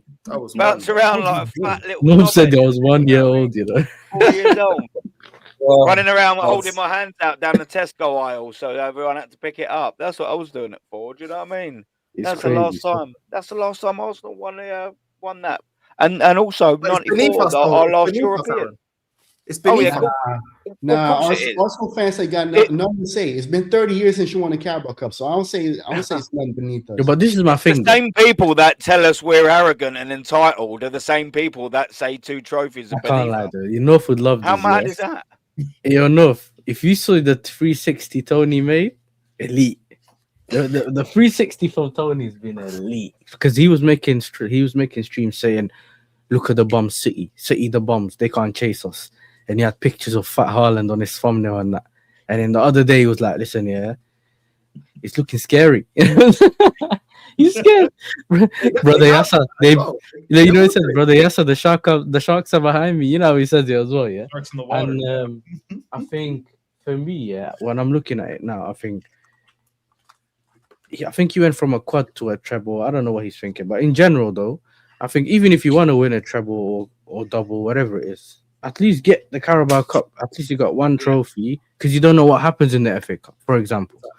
Yeah, And then if you got and a league, then it's still something. But yes, sir, that's the problem there in that sort of point that you're saying there. A lot of this fan base, you've got Creatine Dan. He's counting Premier League 2, Premier League 3, Premier League 4, Champions League 2, Champions League 3, Champions League 4, before we've even got the first trophy in the locker. Do you know what I mean? It's madness, man. Like what you're saying. Get a trophy in the door. Get a trophy in the door. Do you know what I'm saying? And that's right. We got the Carabao Cup. It's a great opportunity. You know, it's not enough this season, yeah? Just to have that on its own. It's not enough for me to want to keep this manager in the job. But you know what? It would have been if he'd have won an FA Cup, a Premier League, then it'd have won this cup. I'd have gone, do you know what? Okay, we won the FA Cup, then he won another FA Cup, then he won a Premier League. Now he's won this. Okay, I might not like him, but at least I could go, do you know what? He's won 3 or 4 trophies. Like, granted, it ain't as many as we wanted, but it's still a guy that can get over the line. We ain't got that, bruv. That's the problem. Do you know what I'm saying? That's the problem. He can't get over the line. It doesn't matter whether it's a top 4 race, whether he's leading the pack, whether he's chasing the pack. And on last season, just nowhere near the fucking pack. It's worrying, you know. And look at us now. You know, people will go, oh, yeah, you know, we're still 2 points ahead, top of the league. Would you have took it at the start of the season? Absolutely, I would have. But the thing is, in that conversation, you haven't got the context of the whole season. We've been shit for the vast majority of the season. We've scraped over games. We fell over the line in a lot of games. Name me 5 good performances in the Premier League. Yeah, oh, wait, you'll stop at 2.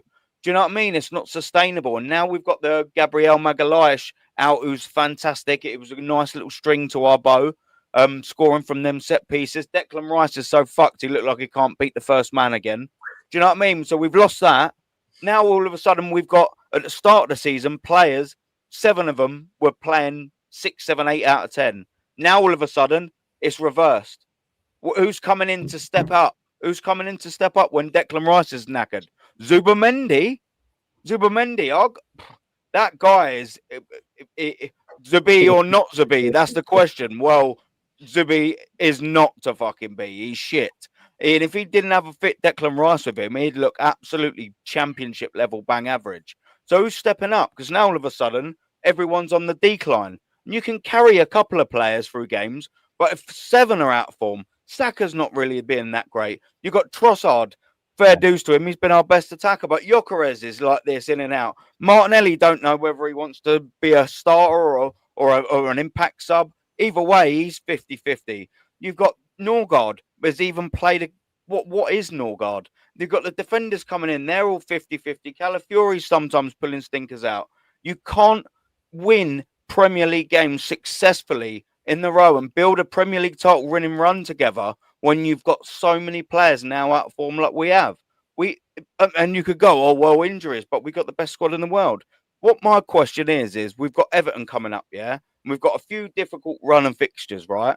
Where's the title winning run coming from? Where's the winning run coming together? Because you know what, boys, and I know I'm waffling, we haven't won 2 Premier League back-to-back games since October the 26th, Crystal Palace, and November the 1st against Burnley. We haven't won 2 back-to-back Premier League games. That was 6-7 weeks ago, boys. You don't win the Premier League with that kind of form. And what's suggesting we're going to get out of it? Everton away. Then we've got a cheeky bit of Brighton at home. They can pose us a lot of threats. They have done over the last 4 or 5 years. You've got Aston Villa then at home.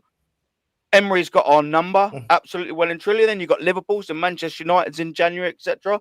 Where's the winning run coming from? Where is that 3, 4, 5, 6 wins on the bounce coming from? I don't see it, boys. I don't see it. There's nothing. Any of you boys see it? I mean, I want to nick some of your positivity. I just don't see it. I don't see it because he don't trust the bench neither. Let's not forget we still have Nwaneri that barely played any minutes, for a few amount of games, right? Lewis Skelly still getting abused as a left back while he's not a left back. He shouldn't make minutes in the midfield. Darwin is now out with an injury. While we've been screaming, it's madness, isn't it? Yeah. Right. Ødegaard also not getting minutes. Meanwhile, Rice is walking on his last legs, right? Rice is almost starting to look like it's overcooked. So Ødegaard ain't getting no minutes, right? Marino,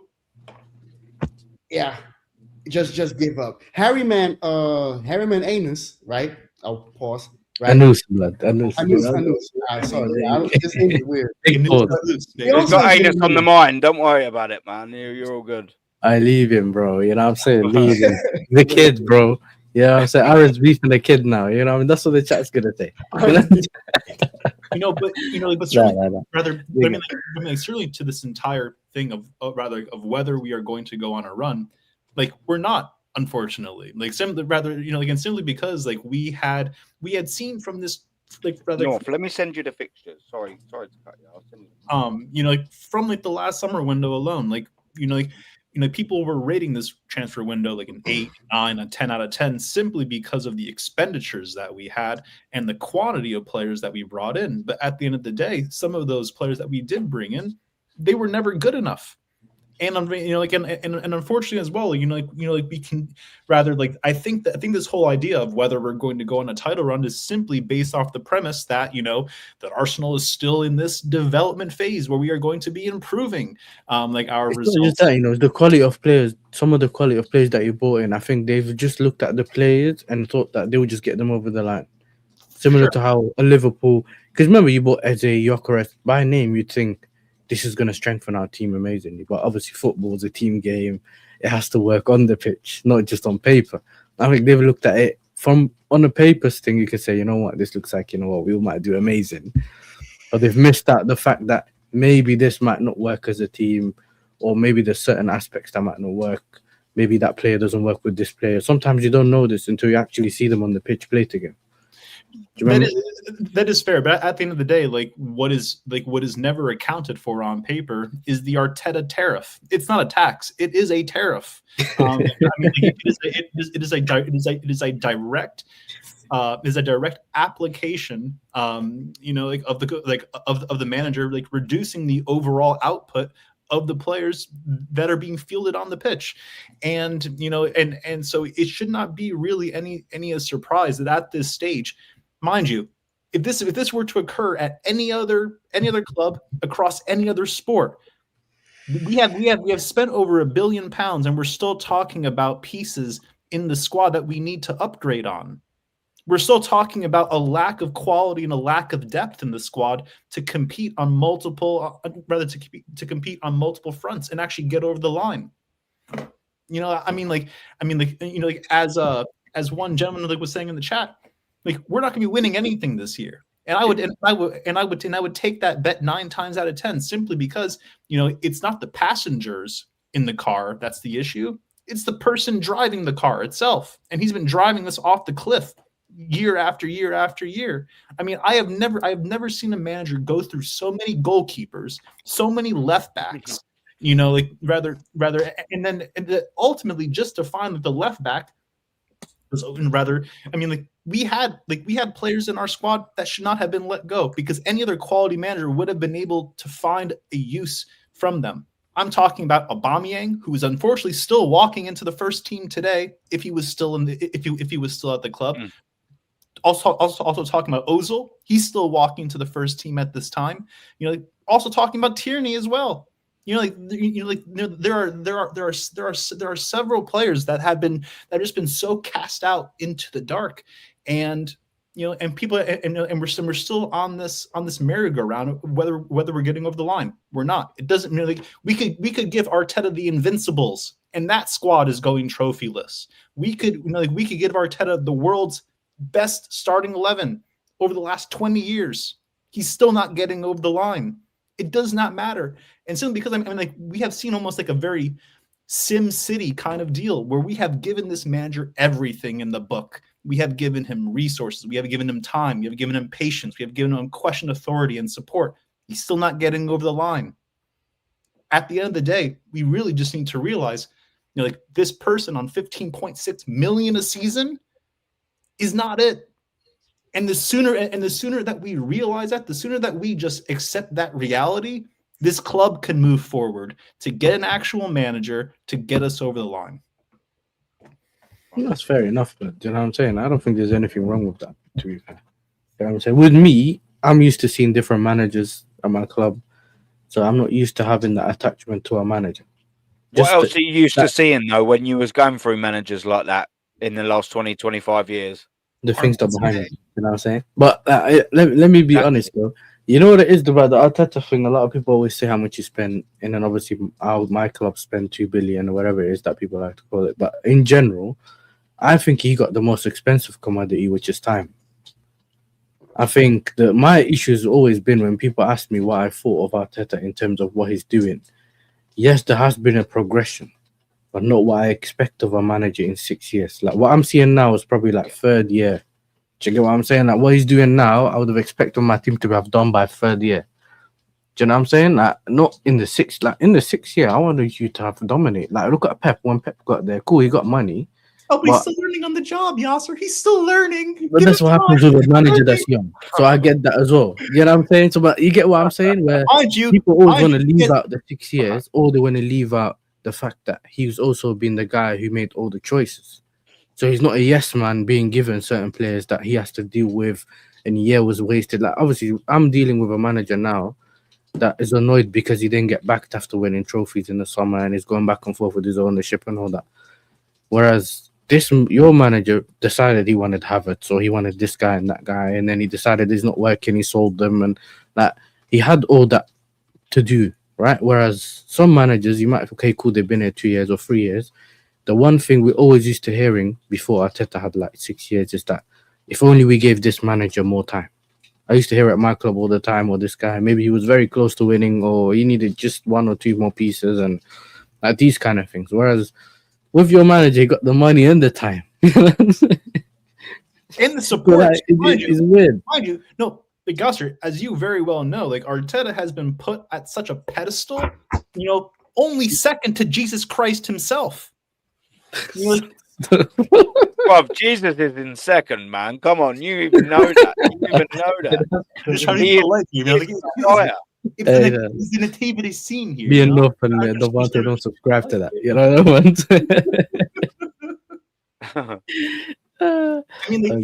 I mean, you know as well as everyone else here on the panel and chat know, you know, like this manager is worshipped. He is idolized as like the golden calf. You know, like in the Bible. I mean, this man has developed such a cult personality for doing politely fuck all. I think it's like a Disney movie, Dr. Seymour. You know how like it starts off, things are not really well, and then they're waiting for like the nice ending, everything's gone well, and I think they're just hoping, they're waiting for that bit to come. Oh, for sure. They're waiting for the movie to end with the trophies, but it seems to keep getting pushed back. Like it's a 10-hour movie. Oh, we realize it's a 12-hour movie. It's not 2 hours. And sometimes you have to accept that it may not work. So it's one of those things I think that they haven't put that in my mind. Obviously, you want to be positive and you want to hope that it works and all that. But at some points, you have to deal with the reality where I'm looking at this and it looks like it won't work. It's similar to like people that own a business. At some point, you realize the cash flow is not there. The business might be sinking. As much as you want it to succeed, you may have to sell it, or you might have to do this, or you may have to get a loan. Like, do you get what I'm saying? You have to make a decision. And I think You know when you like just sweep everything under the carpet to ignore it. You know what? I'll pay the credit card next month or the month after, and then you realize at the end, okay, cool. Eventually, you'll have to face it, and I think like that. they're getting very close to having to face it. And I think they keep saying this year or this year and this year, and I'm like, the problem is that you don't decide when you win a trophy. That's the one thing. So we might not. I might have won one last season, but I'm not guaranteed to win one this season. But we'll try our best to get as much as we can. Does that make sense? If you fight all the way to the end, we make sure to get the trophies. But you put yourself in the best position to win a trophy, whether it's the league, Champions League, and all those. But I just think it's sometimes the whole cult thing, because that's what it looks like. Do you know what I'm saying? And then every time something new comes up, because with me, I would have lost my mind if Maresca bought a dog. You know what I'm saying? If Maresca had bought a dog, oh my lord, you know what I'm saying? I would have. Best standing dog in the league, Yasser. You'll never sing that. You know, yeah, that's what they said. But my point now is like, well, imagine now my manager was saying he needed a centre back, he got a dog. Nah. You know what I'm saying? That doesn't work for me. So like, you're asking for it, ain't you? You're asking for it. Like when you buy dogs and all of that shit, and especially call it win, you're just asking for it, ain't you? But he knows what he's doing. You open yourself up to he's trolling because he knows he can't do anything about it. Like, do you get what I'm saying? Where he knows that, you know what, I'll poke the bear, he won't get back to me, kind of thing, and he just knows, bro. The fact he's on 15 million or whatever it is a year, and then they're talking about a new contract or how we're gonna back him more and more, and people still don't realize that. Essentially, like the PR is crazy. What I used to notice though is that we got a dog. Of course, the PR's crazy. We got an actual dog. Yeah, but okay, forget the dog though. Aaron, forget the dog. 20 goals in the Premier League. No, fuck off back to Crufts then. You know what it is for me though, Aaron, yeah? When I realized it was messed up, it's every time you were losing or whatever the whole, you coming out of competition or something, you'd get new merch. I think that's the one that kind of got me like, okay, this is crazy. You know what I'm saying? Like the dog, I was like, if it helps Havertz because he likes donkeys and that, maybe it's an animal center, is what it is. Like, I don't know. But when I started seeing merch come out every time you lost, I was like, okay, this is mad. Because now you don't even have to be smart to realize there's a play. Do you get what I'm saying? Like, there's a play here now. Because everyone. So I don't know, man. Do you know what I'm saying? I think a lot of people, there's a lot of fans that just like specific players. I think more than they like the team. They might get into it because they've seen the player somewhere, and all of a sudden he's at Arsenal now. Yeah. So I think some of them just play FC, innit? It's weird. They need to separate themselves. It's weird. Like, it's just weird. You know, when you just look at it and you just take yourself back from all the Arsenal, everything like that, and you just go, how weird is it? Like, millions of people are obsessed with another man. That's the manager of a football club. Yeah, but we have the same thing, though. Like, as much as I'm saying about Arsenal, Aaron, we have the same thing. Fuck all. You know what it is, Aaron, though? We have the same thing. Sorry, bro, yeah? Like, obviously, now we got this Esteval kid, and in the last couple of weeks, fair enough, the results hasn't been the greatest and all that, but in general, we at some point, me and Lewis were hearing, they were asking us questions saying, well, yes, sir, if Esteval doesn't start this game, would you get Maresca sacked? And I'm like, what do you mean, like what? If he doesn't start, sack him. Because the thing is, you can moan about a lineup before it comes out, but if you get the result that you wanted, then there's no point of me moaning before the game. Does that make sense? Unless I have a specific pattern and it's very clear, then a certain player should be rested or stuff like that. But I'm not going to be losing my head because my favorite player is not playing. Does that make sense? Like, yeah. That's the bit that I never got. Yeah. So for me, like, I think I don't really like the whole my favorite player needs to play every game, and then when he stinks it up, they have all the excuse. Oh, it's the manager this, the manager that. It's always the manager because it's their favorite player. There's no objectivity then. Because I like to blame the players for the things they do wrong and then blame the manager for the things he does wrong. Facts. You know what I'm saying? So, Facts. Yeah, man. Yeah, it is what it is, man. It is what it is. We're going to wrap up. I was looking for some sweet and sour chicken and chicken chow mein, you know what I mean? But here he is. I think I found it now, you know what I mean? Uber Eats North. You know what I'm saying? As I've been telling you, Uber Eats North. Bro, listen, there's no kitchen here, bro. Like, well, this is a room in it. What do you want me That's to do? your fault, blood. You should have got a hotel with a kitchen. You know what I mean? The Not planning, even mate. You know what I'm either. saying? That's where planning comes from. But nah, Shush, listen. shush. Sure, yeah, you're gonna say Mate, sure. listen, as a single lad, you only get hotel for the bedroom, mate. Fuck the kitchen. Do you know what I mean? Who cares about that? Nah, bro. As long as that bedroom's I've been occupied, North brother, that's all that matters. Go on, my boy. bro. I just been eating Latin food, like different countries. They got everything here. They got so many different Latin people from all over. But then after you're like, I want something different. And you know, when you got like the craving, I want to eat this kind of food or that kind of food. They got loads of Asian places, but you know what I mean? The Cantonese food is different than the Vietnamese. Have they got food fish and fingers and chips over there? Never search for it. Oh, so it might not be for me then. So yeah, man, just something different, man. Because yeah, but nah, it's what it is. I was just looking. I was like, yo, somebody on Facebook saved me. I was like, all right, cool. I'm gonna try that place, but it opens at 7. You know, they got the siesta thing here, innit?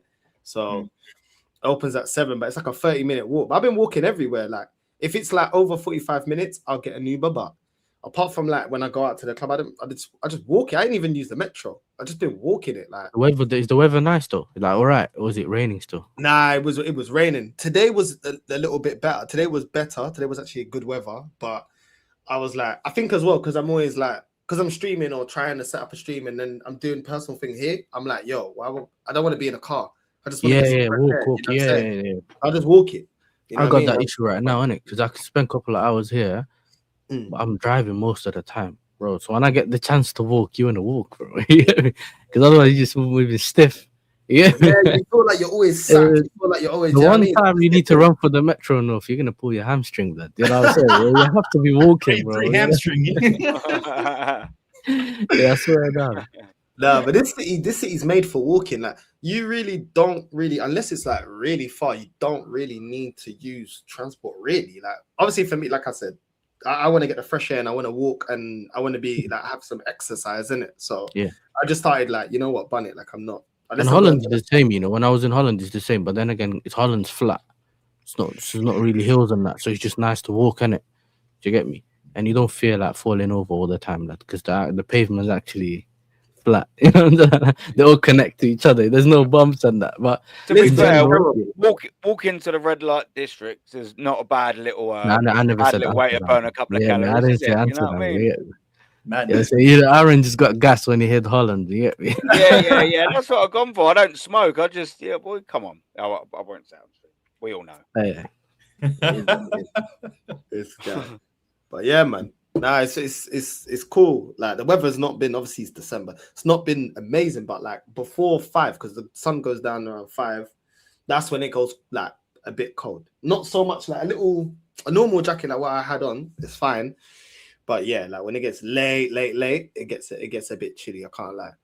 I've never been here this time of the year. I've always been here, obviously, summertime, holiday, that kind of stuff. But it's not as cold as England. When I left England was freezing. It's not like that. But yeah, it's not mad. But people are cool, man. People have been helpful. And yeah, man, I've been enjoying it here. Tomorrow I've got my flat. I receive my keys and get the flat tomorrow. I've told them I'm free all day, so I'm probably going to release a load of clips, and then I'll go live once I get the place. But I still need to get some stuff for my streaming to make it a little bit better, like my setup that I had before. But yeah, tomorrow I just get the place, man, and everything's done.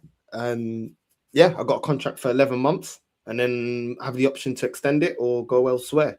I kind of like the freedom though. That if I don't want to be so close to the beach, I can move more into the city or somewhere cheaper if I want. So it's only 11 months. And yeah, we move forward. I don't have to pay nothing after depositing everything. I don't have to pay nothing for the next 3 months. I'm covered. And it's just grinding and working. And hope with that base, then I'll be able to be like, okay, I don't have nothing distracting me. I can start the content on my other channel and start some IRLs here. I can go to the stadium and stuff like that. It's just been so hectic. I haven't had the time. Every time I want to do an IRL, I got paperwork to sort out and stuff like that. So that's the reason why I ain't been able to do all of that. And then the other day, the weather was rubbish. So yeah, it's been that. But other than that, it's been calm, man. It's been calm. You know what I mean? I like Barca, man. Barca's nice vibes. Yeah, it's just good vibes. Like people watch you. More because I got the selfie stick out. Like if I'm streaming, I go out for a blem and then I got the selfie stick out like that. And then people like be staring at you like, what are you doing? Do you know what I'm saying? But yeah, and then, do you know what I mean? It's like they be there watching. As soon as you get a selfie stick, I swear down, you ain't even got a do nothing, bro. Out here, just get a selfie stick out, bro. Everyone's watching you. Everyone's like, what the hell is going on? Yeah, who's going to be your first guest over there? Smack him in the head, blood. With the selfie stick. Bro, I swear down, I've seen a man do that before, bro. I think he went into an argument. He took the phone off the selfie stick and smacked me with the selfie stick. Like, it's a 2-in-1. You know what I'm saying? It's a 2-in-1. But nah, I think at first people are looking at you thinking, what's this guy doing? You know what I'm saying? Like, what? Because they try to figure out, what did they know who you are? You know, some people are like that, innit? They're looking at you thinking, do I know this guy? Do I know this guy? Nah. All right, cool. I went to a customer's house the other day to get a car from them. The kid came out the yard, yeah, and he just kept staring at me. And I was thinking, bro, what are you doing that? You know what I'm saying? I don't know who you are like that.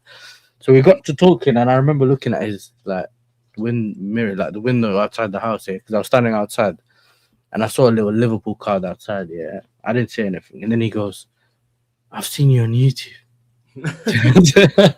And I was like, this is one of the second time someone's ever said that. And you think, what are you, top Gooner, top blue? Like, what is it? Do you know what I'm saying? I'm trying to figure out what this how's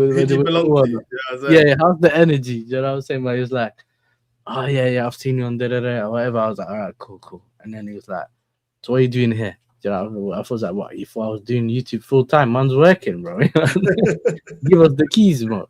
But I think, yeah, man, like I said, sometimes it's just one of those, isn't it, where people are looking at you thinking, what's this guy doing with the camera, bro? You know what I'm saying? Recording. Yeah. You got a guest room for your mate Stricto, when's he coming over? Huh? Well, when's your mate Stricto coming over and selling the guest room? I don't know, man. I don't know. Man, like Hush Puppy. I don't know if he's got his passport. Hush Puppy was there. He looked at Hush Puppy after he got arrested. Yeah, without the money. You know, that's what I was saying. But listen, man, it is what it is. Listen, you handled it well yesterday, anyway. Innit? But yeah, definitely. It is what it is. I want to sleep halfway. I want to sleep before. I think I went to sleep before Lee came, innit?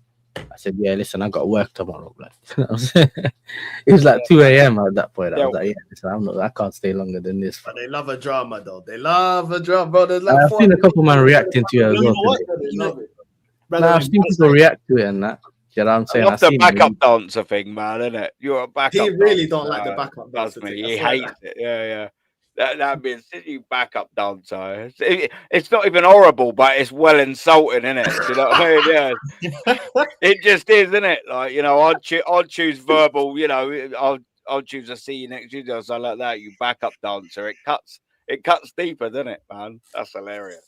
And what's so funny is that, mind you, like I had jumped into that stream like super late last night. I didn't, and I missed so much of it. But rather, the moment that I jumped on, I see some man wearing some, like recyclable like shopping bag on his head. I mean, the fuck are we doing here?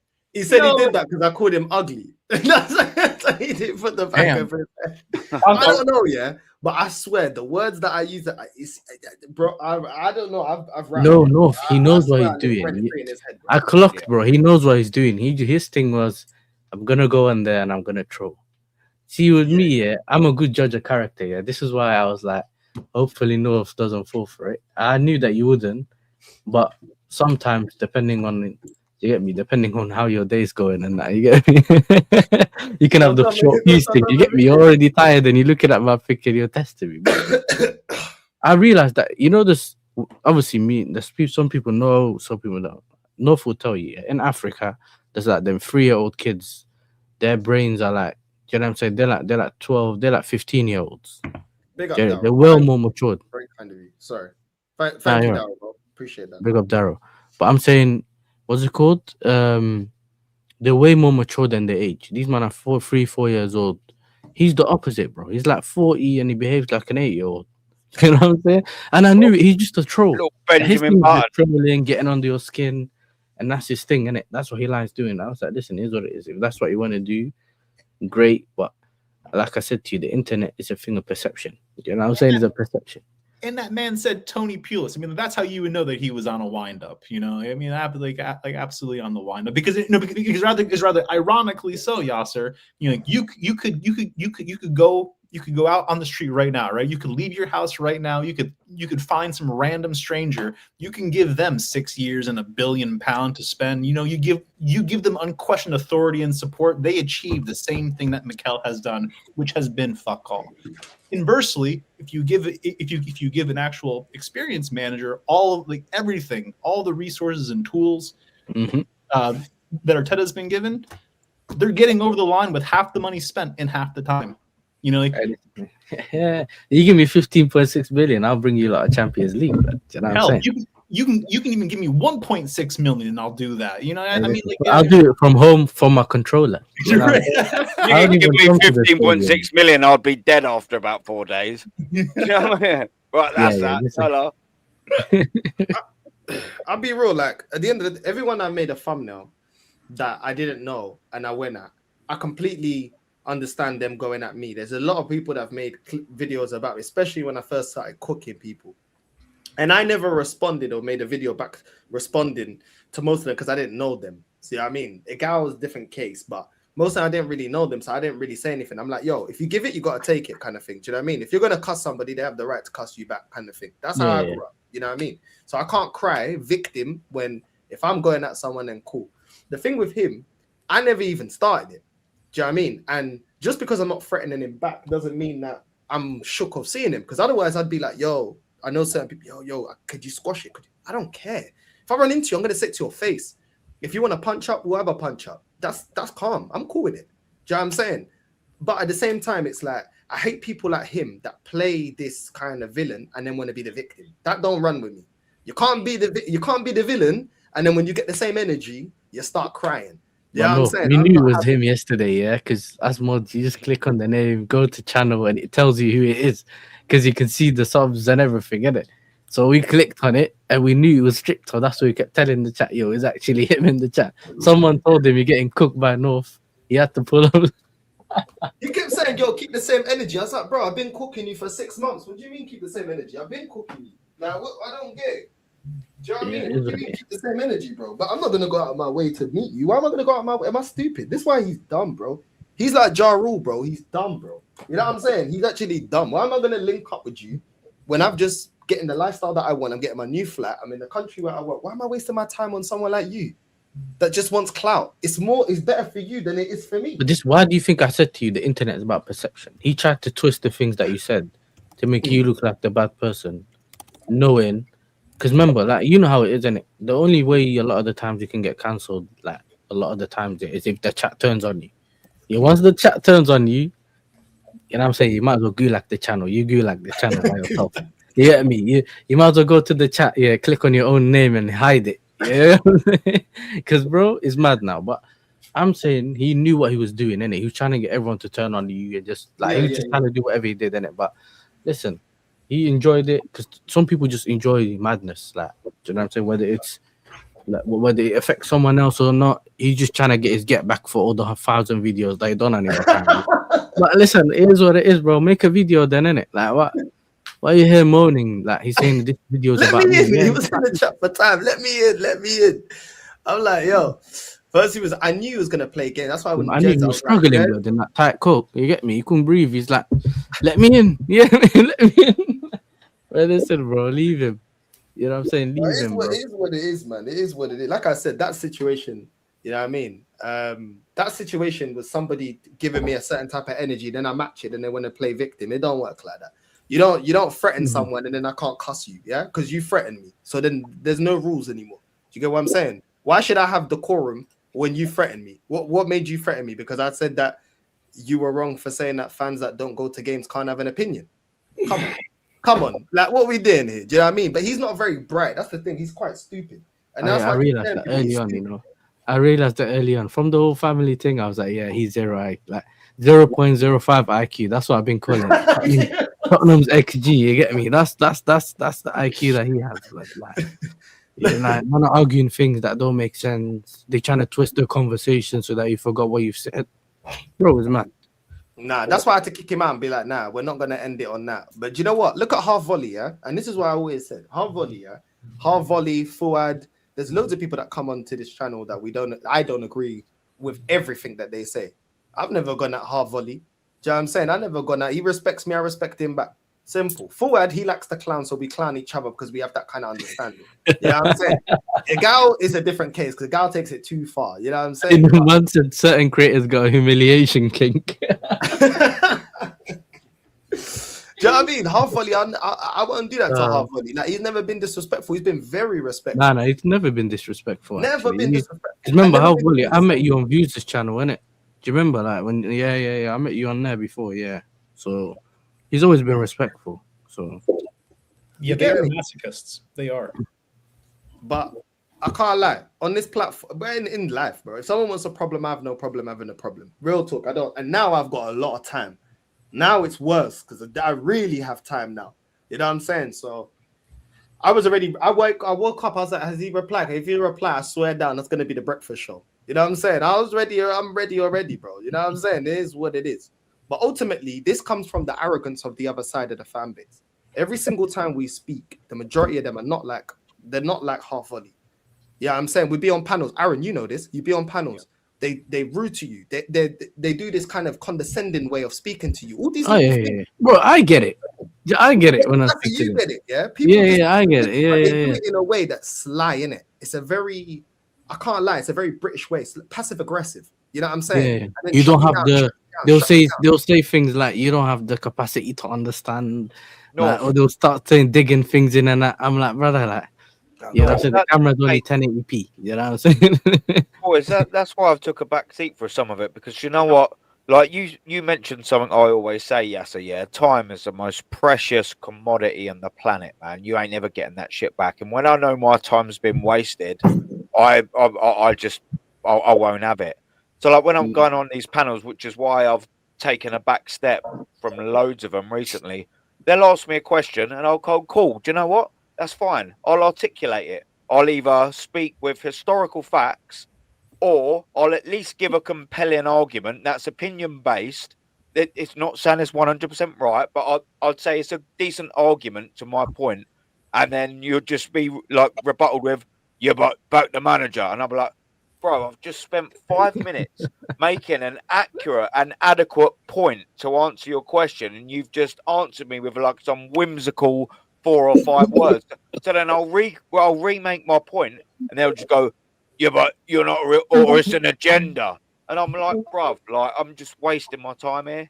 Like you've asked me a question, I've articulated it. At least go, do you know what? Yeah, I can see where you're coming from. Like what Half Volley did, and fair dues to him. Was like, yeah, I can see where you're coming from. I think this way, or yeah, I get that point. I disagree with this point. That's a debate. That's the difference in opinion. That's healthy. I'm here for that. That's cool. But not where it's just like you're making points for 5-10 minutes, and then it's just like, yeah, but if you don't like it, go down the lane.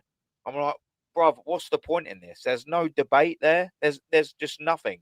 And that's what you get with a lot of these fans. And have you noticed, boys, as well? North, you'd have already noticed this anyway. When they don't know what to say, and I see Stricto do this to Jez, and maybe you as well, I don't know, but definitely to Jez. As soon as you get their number with a point, they'll go, oh, the agenda. Like they'll go, oh, yeah, your narrative. And they say that because they've got absolutely fuck all to say back to what you've just said. So that's just their default. They'll go, oh, yeah, the narrative, they're this and all of that. Why don't you just respond to my point? No, because now you've bamboozled it all with, look at him, it's a narrative, it's an agenda. There's no agenda. I can wax lyrical like I did with the Bayern Munich game. I'll wax lyrical about Arsenal Football Club. I thought they was fantastic. I even thought Mikel Arteta made correct subs at adequate times. Fair dues. I can also, then the next game against Chelsea, be pissed off. I've got both sides in my locker. How is that agenda-based? I'll call it as I see it. These guys, it's all Arteta. You can't say a thing word. It just makes me laugh. The contradiction, the tooth, they're talking out the same fucking side of your mouth. Shithousery that they come out with and accuse us of being agenda-driven based. Man, they are the worst of the worst. I've never known anything like it. You know, like, and that right there is classic rhetorical deflection, because as we all know, the only people who have an agenda in phase 6 with no trophies won and £1 billion spent are the same people backing this manager over backing the club that they claim to support. How is it that these rather that these artetasexuals, that these mental gymnasts have made a manager larger than the club? Yeah, 100%. And the my point is that I can't believe Stricto would say such a horrible thing to Jez. Jez is one of the most respected Arsenal fans in the whole entire community, and for Stricto to come out here and disrespect Jez is absolutely embarrassing. You have to respect your elderlies. Jez is one of the most humble, respected persons in the whole world. Him, Kenny, Lee, all these guys, they paid their, like, they always support their football clubs, but they always speak their mind on what the football club should be doing, and that's competing for trophies. Where you've got frauds like Stricto and Ødegaard that come out and just say, "Oh, why?" He's shooting at Ødegaard again. Leave him, blood. You know, he never done anything, bro. Here's my point. Hear me out. It's just, he has done everything. It's a poison constantly. Nah, I hear it. This is my point, because you always have to respect someone like a legend, someone who's been to a game many times than you. And look, I've not been to an Arsenal game all my life.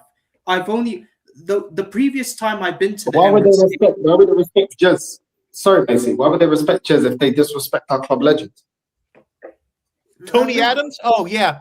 All the other legends, like you said, Northside, Tony Adams, like all these legends, Ori, Bergkamp, every single legend they have to respect. Look, I don't think Giroud's like an Arsenal legend. Like, I don't think you guys would say he's a legend, but unless you guys would say otherwise. But my thing is, absolutely. I don't know. Have you seen the segment when he spoke about what Arsenal need to do to win the league?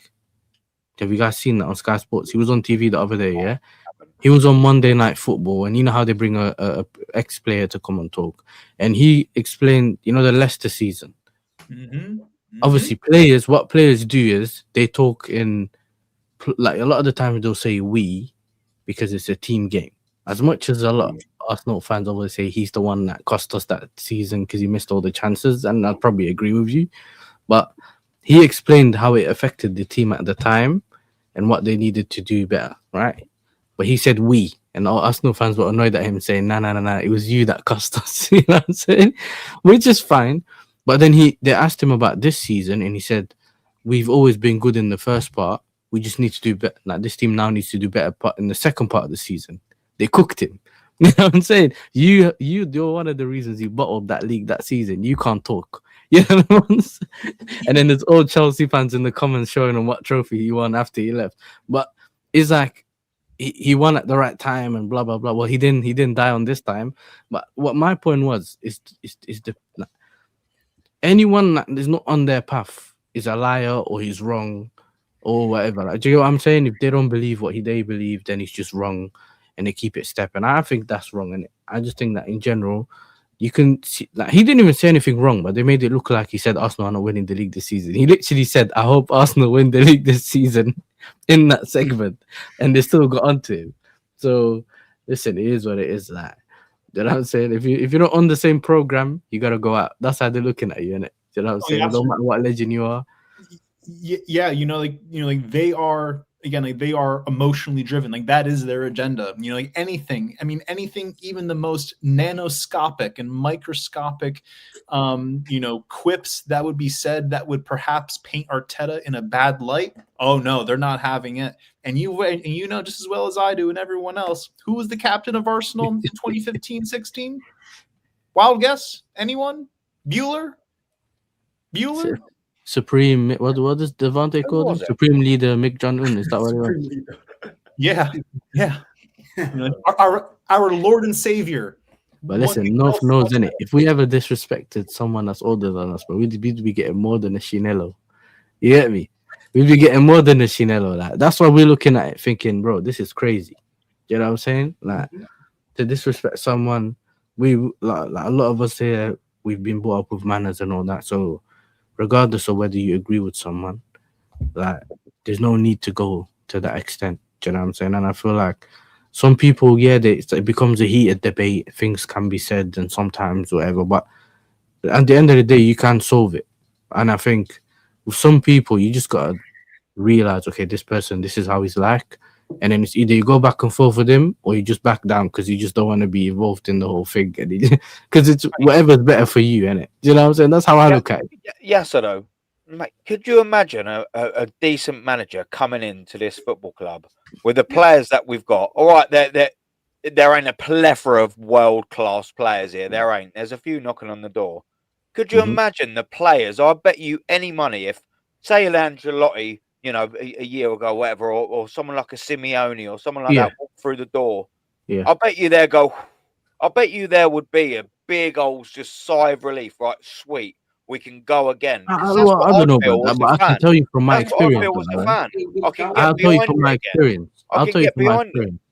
Like when we had Poch, which is recent, like I picked it up recent. The players were upset he got sacked, but when the new manager came in, they quickly realized we either start doing what the manager wants us to do, or we'll either be out of the door because that manager's gone now. Does that make sense? So if a new manager comes in, they'll either start seeing what he's trying to get them to do and see whether they want to be on that path, or you end up selling them. That's as easy as it is. Like, you just have to move them on. Like, maybe they'll start looking at, and remember, like, some of your players are on big money. You know what I'm saying? A lot of my players would dream to be on some of the money you guys are on, yeah? So they're probably looking at it thinking, I either start doing my job or I'm going to get sold, yeah, and be on a team for half the price, because not a lot of teams are going to want me for to pay. Yeah, but the difference with you lot, you've got a lot of players on 100 grand. They're just on 47-year contracts. That's the difference. Well, 100 grand, they're still they're looking at, because remember, we can still sell them. It doesn't matter. Like, you know what I'm saying? It's just that you can still get their proper value for them, even if you sell them later on, or even if you sell them now. They're not very close. They're not 1 year away from their contract running out, which means you have to sell them for half the price. But we're handcuffed. Look at Kai Havertz, man, 280k a week. Jesus 265. Who's buying them? Who's buying Marino at 130? Who's buying Calafiori if he don't work out at 130? Who's buying them players?